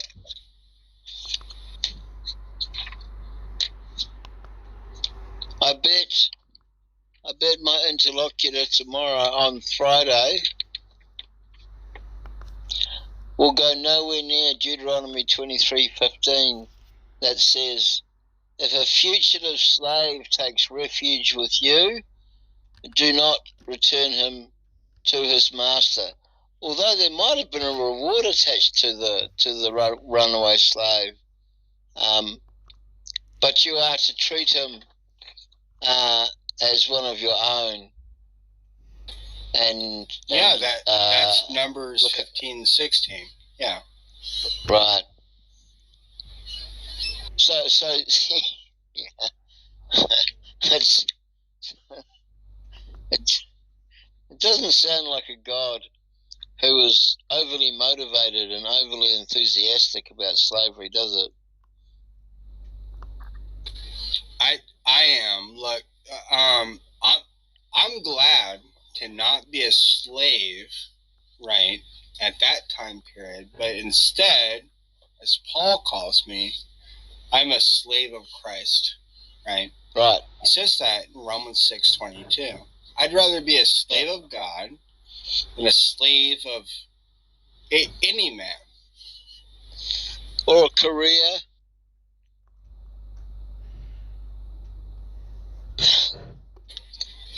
No, Yeah, or I'm trying to illustrate that there's a purpose to this Old Testament slavery as an antitype, right, to the fulfillment that we find in the New Testament. Yep. I'd rather be a slave of God than a slave of man. Any day. I'll take the word of God over man's word any day. Any day of the week and twice on Sundays. Especially that God, right, that freed a bunch of slaves in the Exodus, which these people ignore in this conversation. Yeah. Yeah, I'm looking forward to the engagement. Don't suppose you know anything. Gavin. Yes. Yes. Do you remember the line that I told you? You gotta fit this in there somewhere, brother. Would you mind back channeling it for me? Yeah, I'll type it out for you. Yeah, if you back channel it for me, I'll definitely use it. I promise you. Well, just fit it in there somewhere. It needs to be said so that people realize how illogical the position is, right? Because the statement is showing an A and not A situation. Yeah. So the A and not A situation here is, and I will back channel this before I go to bed. Thank you. It is saying something like this. I'm going to do an internal critique of your worldview, but I'm not going to accept all of what your worldview says, right? Or I will do so provisionally, and then when we get to the point of doing the internal criticism, you're going to abandon that. Now let me explain why. Because within the Christian worldview, right, or even the Judaism worldview, we could even go with the Islamic worldview, on their own terms, right? Yes. They can shut this down very easily. Here's the rebuttal. And this is why I think you need to stress in your debate under the presentism fallacy. Yep. Why are you critiquing the Bible for being what it isn't? Isn't that like beating your cat for not being a dog? Yep. That's beautiful. Because that's exactly what these people are doing. It's so illogical, but they think it's logical. But their position is the most illogical position. They're claiming an internal critique while never doing it. Yep. Yeah, no, put that in the back channel for me, because I know I'm going to be calling this guy out on the fallacy of presentism. He just can't help himself. I'm just giving you like a straight point, right? Showing the contradiction that accents the presentism fallacy. Yep. Right. That'd be awesome. So somebody's going to say, well, what do you think about slavery? Well, I don't care. I'm not a first century Jew. You're supposed to be critiquing the text. Yeah. Who gives a flying fuck about what you think about the text? In your post Enlightenment time period, that's not an internal critique. That's an external critique, right? Yeah. They just can't hold them. The problem is the only way you can destroy it, right, is to do that external criticism. Okay. But I'm happy to do that. No, I'm saying for them, right? The only problem with that approach is that for them, they must do an external criticism that are pre-Enlightenment, right? You see what they do? They just smuggled it in there. They're hoping we don't notice that you just totally you basically treated the scriptures like a wax nose. Yeah. Yeah, but that'll be straight off the bat. Because he's taking the affirmative one way, he's going to have to go first, which is totally fine. I think that's fine. Right. And yes, he will make all these. I mean, I've got all his passages that he's going to read from evilbible.com. I've even got the commentaries for the whole chapter. Because see, the moment you say that, I'm going, yeah, you did study where these people get this crap. Yeah. Evilbible.com. Yes. Yeah, evilbible.com's got a whole section about slavery, and they've got six pericope that they use that they believe makes God guilty of condoning slavery. So I've got all those 6 passages. I've actually printed off the section on evilbible.com. But I've also got.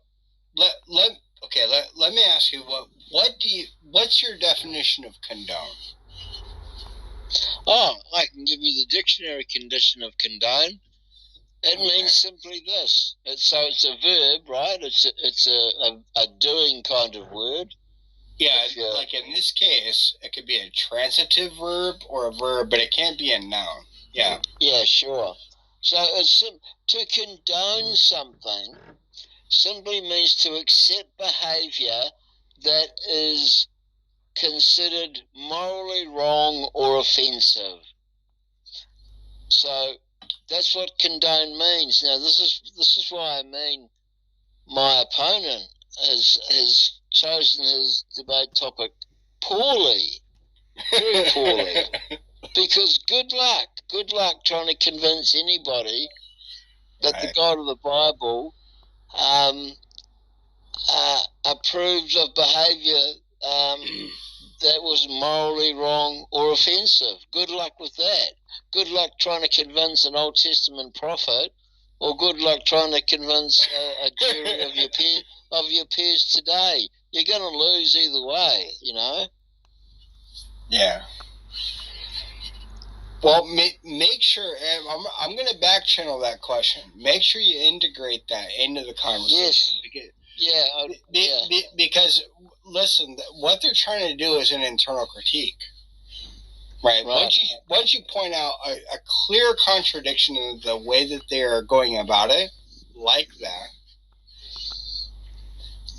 then that shows to the listening audience that this person isn't actually doing an internal critique, right? Right. He's trying to beat a dog for not being, for not being a cat. Right. Yeah.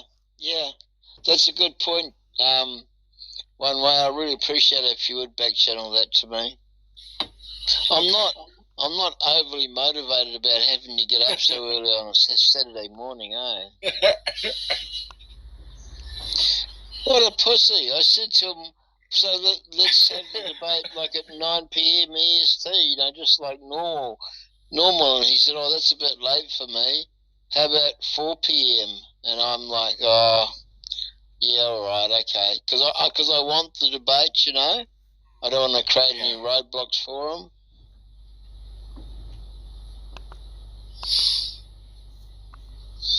But it'll be fun.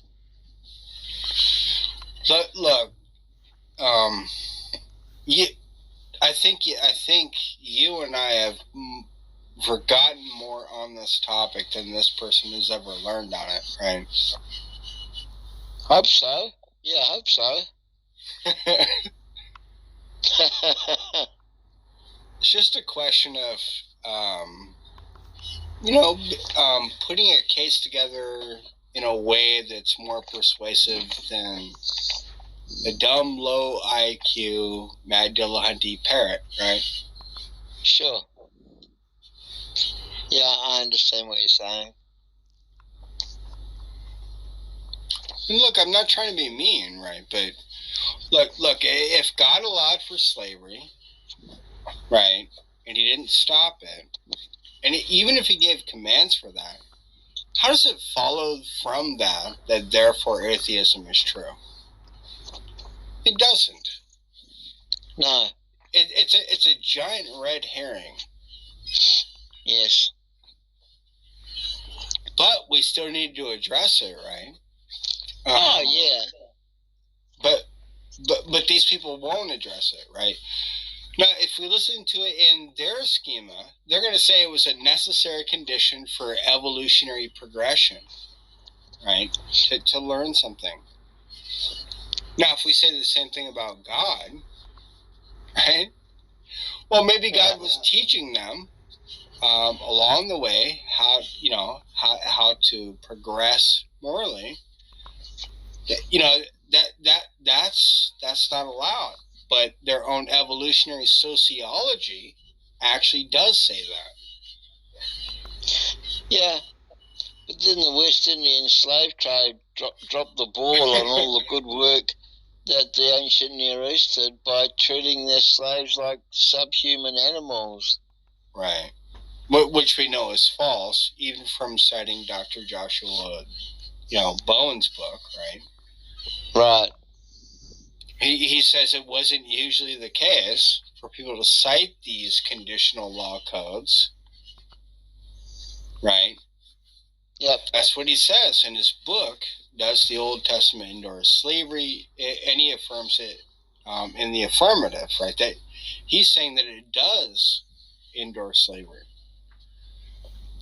But his citation in that very passage says that no, it's not saying that. He's citing an Old Testament scholar that says, no, that's not what it means. Right. It's just crazy. It's just crazy. Yeah, I know. Anyhow, anybody else have any thoughts? Well, I'll tell you this. If you get your sources from a freaking charismatic website that says the word evilbible.com, you're in for a heap of trouble. Yeah, I've got evilbible.com. Man, they got some hate issues, eh? Oh no, the atheist was right. What shall I ever do? Oh no, I'm about to question my beliefs because somebody is citing sources and blogs from a freaking website that just does nothing but read the scripture superficially. Oh no.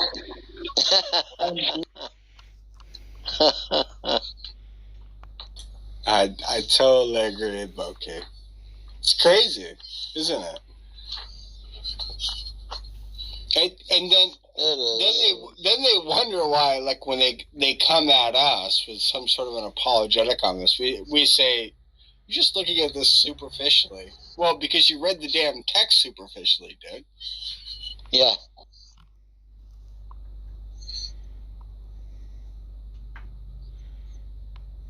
Yep. Absolutely. Yeah, it's really funny, man.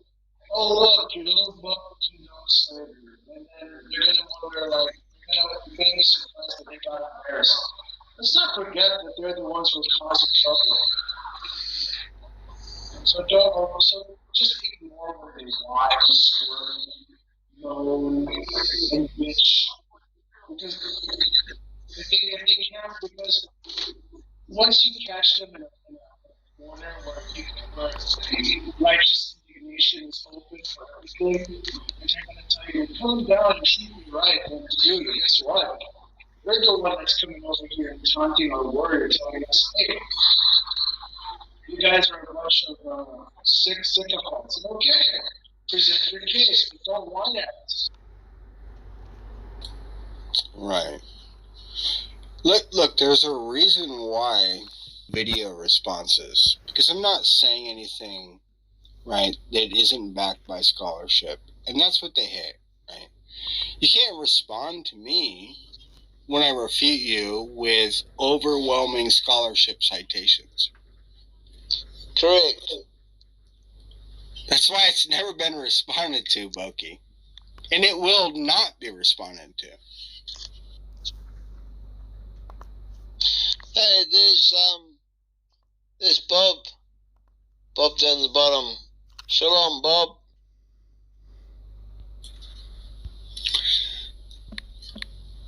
You know, Boki, the way I view it is like praise God and press on. You piss ants can eat dust, you know? They're not really willing to deal with like the serious questions and the scholarship that backs those views, you know? Yeah, one might. Did you want to bring Bob up and just make sure everything's all okay for the debate on Friday? Yeah, sure. Wait, are you debating Bob? No, Bob's the mod. It's his platform. Okay. Yeah, sure. By the way, let me mod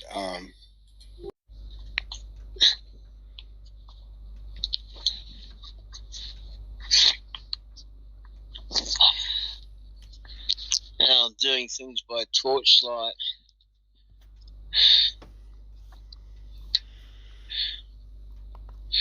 (33) verse 5. That's correct. He was king over and my light on my Jeshurun. phone goes out. This is a fancy word for Israel. Yeah. And he was king over Jeshurun. When the leaders of the people assembled along with the tribes of Israel. Yeah. So Moses was the king. Yep. Look at verse 4.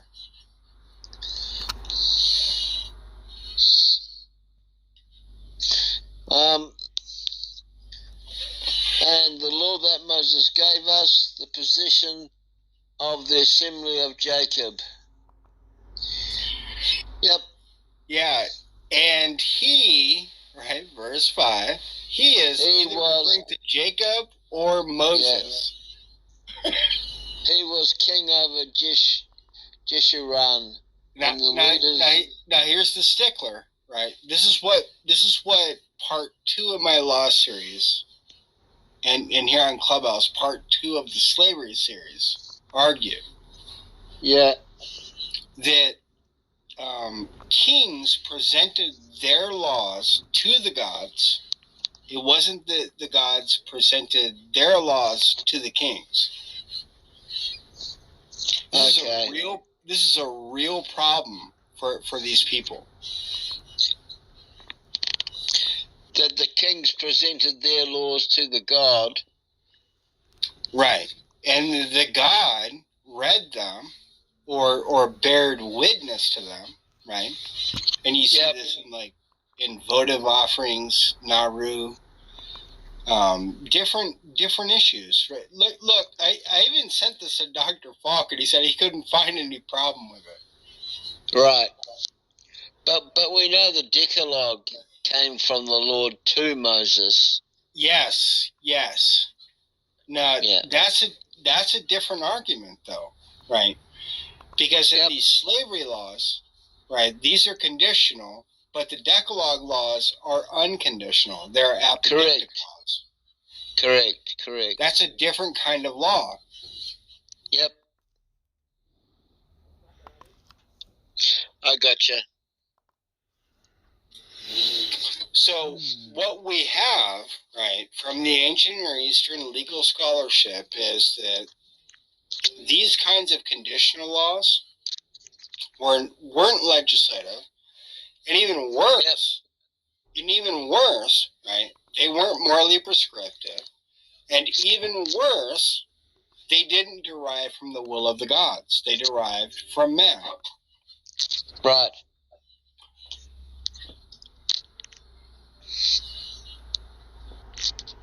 So when you say they've derived from the will of men, do you mean the leading men, the leading patriarchs? I mean the kings. Like Moses was depicted as a king in Deuteronomy 35. Right. Yeah. Okay. 33 So verse 5. Yeah. Would have been from people like For example, right, in the Code of Hammurabi, right, we have at the top of the stela a picture of a god and a picture of a man. Yeah.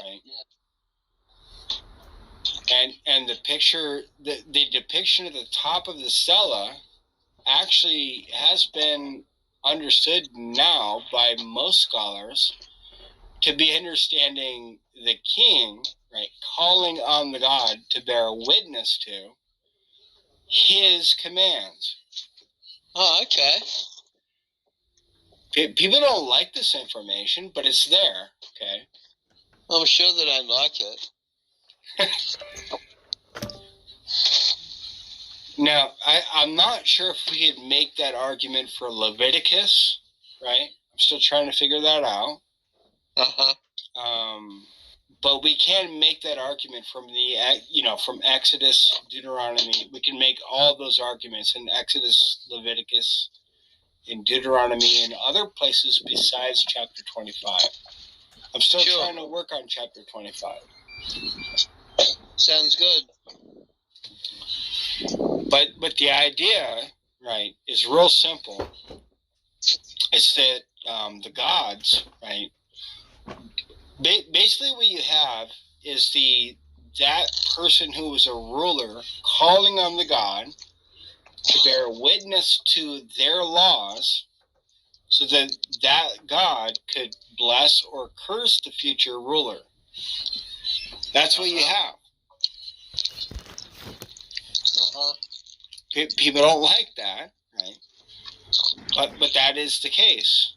I mean, that was part 2 of my law series. Right.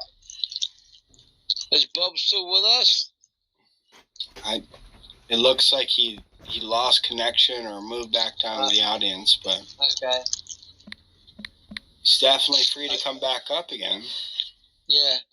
I should have a chat with Bob because being a clubhouse atheist, I'm fairly certain he's going to want to wander down different. All right.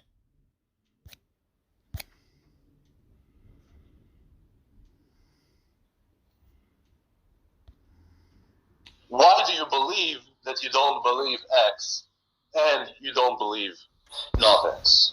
And this will be a second order belief that you are talking about, which wouldn't be the discussion about X. Whatever X is, whatever proposition you have in mind, do you believe that there is a gold in Mars, you might think of? Well, okay, so colloquially, I would agree with you. But in epistemology and philosophy, I disagree with you. Because, hold on. If you have an attitude towards a proposition, it doesn't matter if it's agnostic, atheist, theist, positive, negative, it doesn't matter. If you have an attitude towards a proposition, you have a position. No, that doesn't. That's obvious. No, Rody, what he's just saying, an attitude and a position are identical in his view. You read any epistemologist, and all of them that I've ever read for 15 years would agree with the exact statement I just said. Look.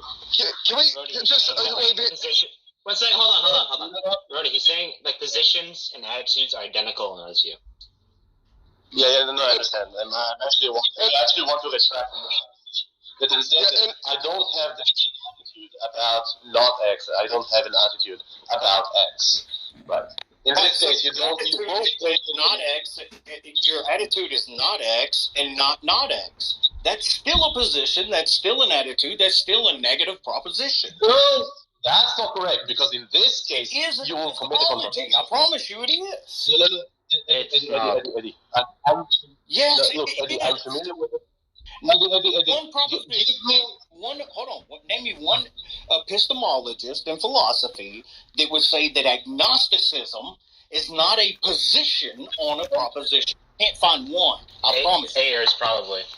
No, Ayers. Yeah, but there are, but like, forget about those things. Right? Let's just be technical, philosophical. Put the analytical hat, okay? Eddie, I'm not talking colloquialism. I'm not talking about any of those things. I'm saying that if you don't have a position about not X, and you don't hold an attitude, if you don't hold an attitude towards X, right? That means that you don't believe X, you don't believe not X, right? That just means that you don't have an attitude about X. And the only thing that you can ask about it is why do you have the second order belief, not the first order belief, right? It's not why do you believe X or why do you believe not X. What you're asking right now is why do you believe that you don't believe X? Or why do you believe that you don't believe not X? Okay, so let me ask you, do you think, I know you understand that doxastic has to do with beliefs. Do you think agnosticism is a doxastic position? No. It's a position about the beliefs, right? But it's not a position about the subject matter. Okay, fine. So hold on. If you say I'm agnostic about A or B, is it fair to say that you don't believe A is true, you don't believe B is true, you don't believe A is false, you don't believe B is false? Is that a doxastic position? Yes, but not about A or B. Yeah. Okay, that's it. That's all I need. Okay. Now, Eddie. Exactly what I was saying. Great, no, Eddie. Oh my God, changing it. Oh God damn it! No, come on. Let's not keep going meta, please, Eddie. You had a statement about the resurrection earlier. You said you had a Bayesian proof of it. It's made you very believable to it. I'd like us to go through two hypotheses. Hypothesis one is the resurrection happened as you think it did. Hypothesis two is it was made up by man.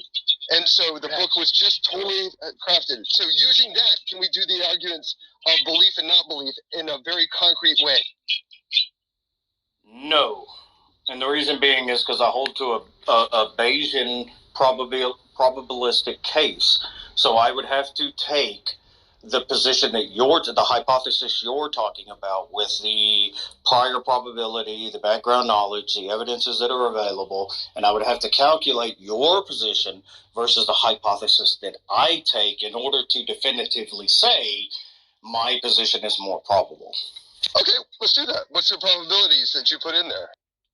It's I do not. I will most definitely go through this one night with you if you want. I do not have the time tonight because of the amount of time required to lay out the Bayesian case for the hypothesis versus a null hypothesis or a competing hypothesis. Yeah. I would most definitely be fine with doing that, one day or one night if you want to, but I really don't have the time early this morning to do it. Okay, well, that's fair enough. Look, there's lots of other people on the stage here as well, so I want to give other people an opportunity as well. So let's just open it up to everybody else who's here as well. I was really hoping to hear Rhodey's etymological argument, but who else is here? I fucking hate you, Yeah, that was classic. That was epic. Thank you for that. If God was hate, I got you. Okay, we've got Amir, Michael, Jeff, Jawad. If you guys want to jump in and say something. Well, real quick, I do have to go to bed. I got an early appointment in the morning. I hate to dip out like that, but I really appreciate everybody's input, conversation, and I would love to continue this tomorrow or another time. These conversations where we kind of flesh all this out. I love it because honestly, my honest position is I want to know what truth is or what I'm convinced of truth. And tomorrow, if somebody brought a compelling defeater to me, I'd stop being a theist tomorrow. I'm not one of these people who presuppose it, who's necessarily married to all these things. So I just want to say all the pushback, all the conversation, I really love it, and thank you guys for it. And just remember, Eddie, truth is relative. There is no objective truth. Good night. Is that objectively true? No, because truth is relative, and there is no objective truth. No, but I got a dip though. And Rody, man, we've had several interactions the last couple of days, and I love your honest and charitable positions towards theists. And honest. Appreciate it. Fuck you, Socrates.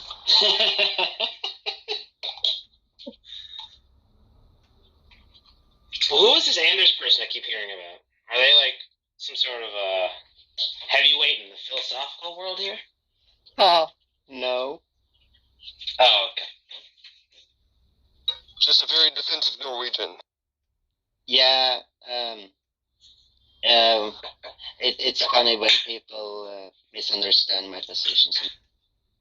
What's your position? No. We're not going there.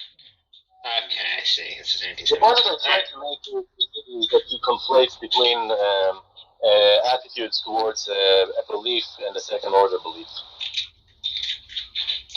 Yeah, like it seems that once you accept that agnosticism is a doxastic attitude toward like a second order belief, that should end the conversation right there. Like, oh, okay, that's what you take agnosticism to be. Only doxastic towards the second order belief, and that's also disputable. But yeah, I think like what's confusing him is that like oftentimes agnostic sometimes means that people assign like 50-50 to both propositions, and that's going to be doxastic attitudes on both propositions along with the second order attitude.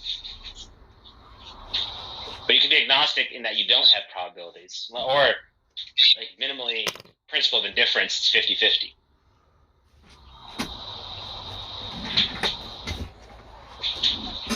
Yeah.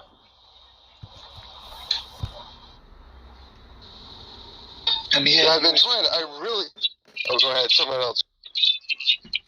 Yeah, I just wanted to bring in some of the other people because Amir was challenging the idea. I think it was Amir challenging the idea originally. Rody, was it Amir? Maybe it wasn't. Maybe it was somebody else challenging that when you were doing the low priors argument earlier on about the 50-50. It might not have been Amir. And he said, or the person said, no, it's not 50-50, right? He misunderstood that argument. But so I was wondering if it was Amir, and if it wasn't, that's fine. Then we can move on. Because presumably, if Amir thinks that it's not 50-50, then he's convinced one way or the other, and he need to tell us why. But maybe it wasn't you, so I apologize if it's not you. If there is a God, he is the greatest possible being because existence is obviously existence is obviously worse than beautiful abstraction. It follows that any being would be made greater by non-existence. Therefore, if there is a greatest possible being, he must not exist.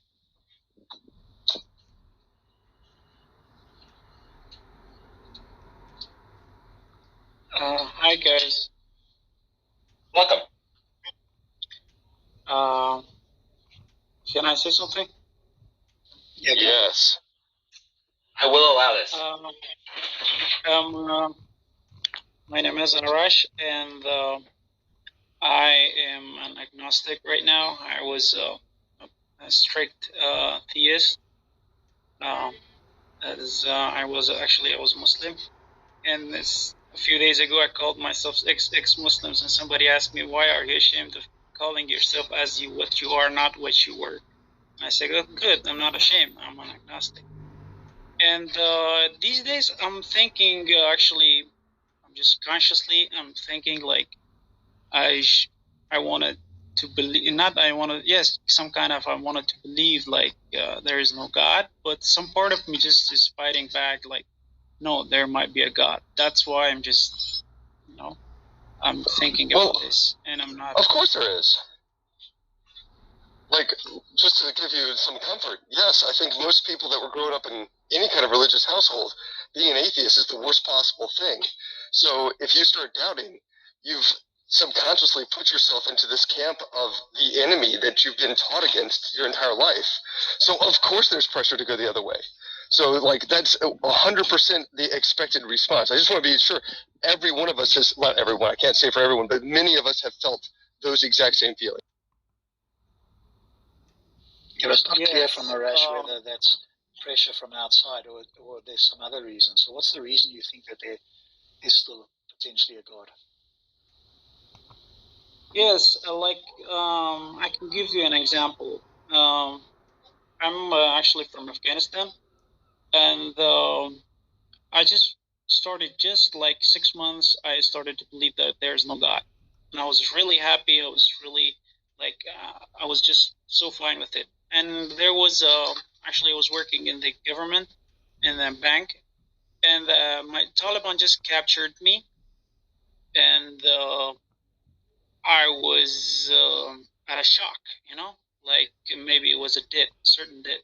If they recognize me that I was working in this bank, they will kill me. And first I was just a little bit anxious, and then I just calmed myself after a few minutes. I said, no, there's no clue. And we went, and Taliban just checked me and asked me some question. On that position, I was a Muslim, and we have a shahada. It means ashhadu an la ilaha illallah wa ashhadu anna Muhammadan abduhu wa rasuluh. We actually, in a Muslim, as a Muslim, we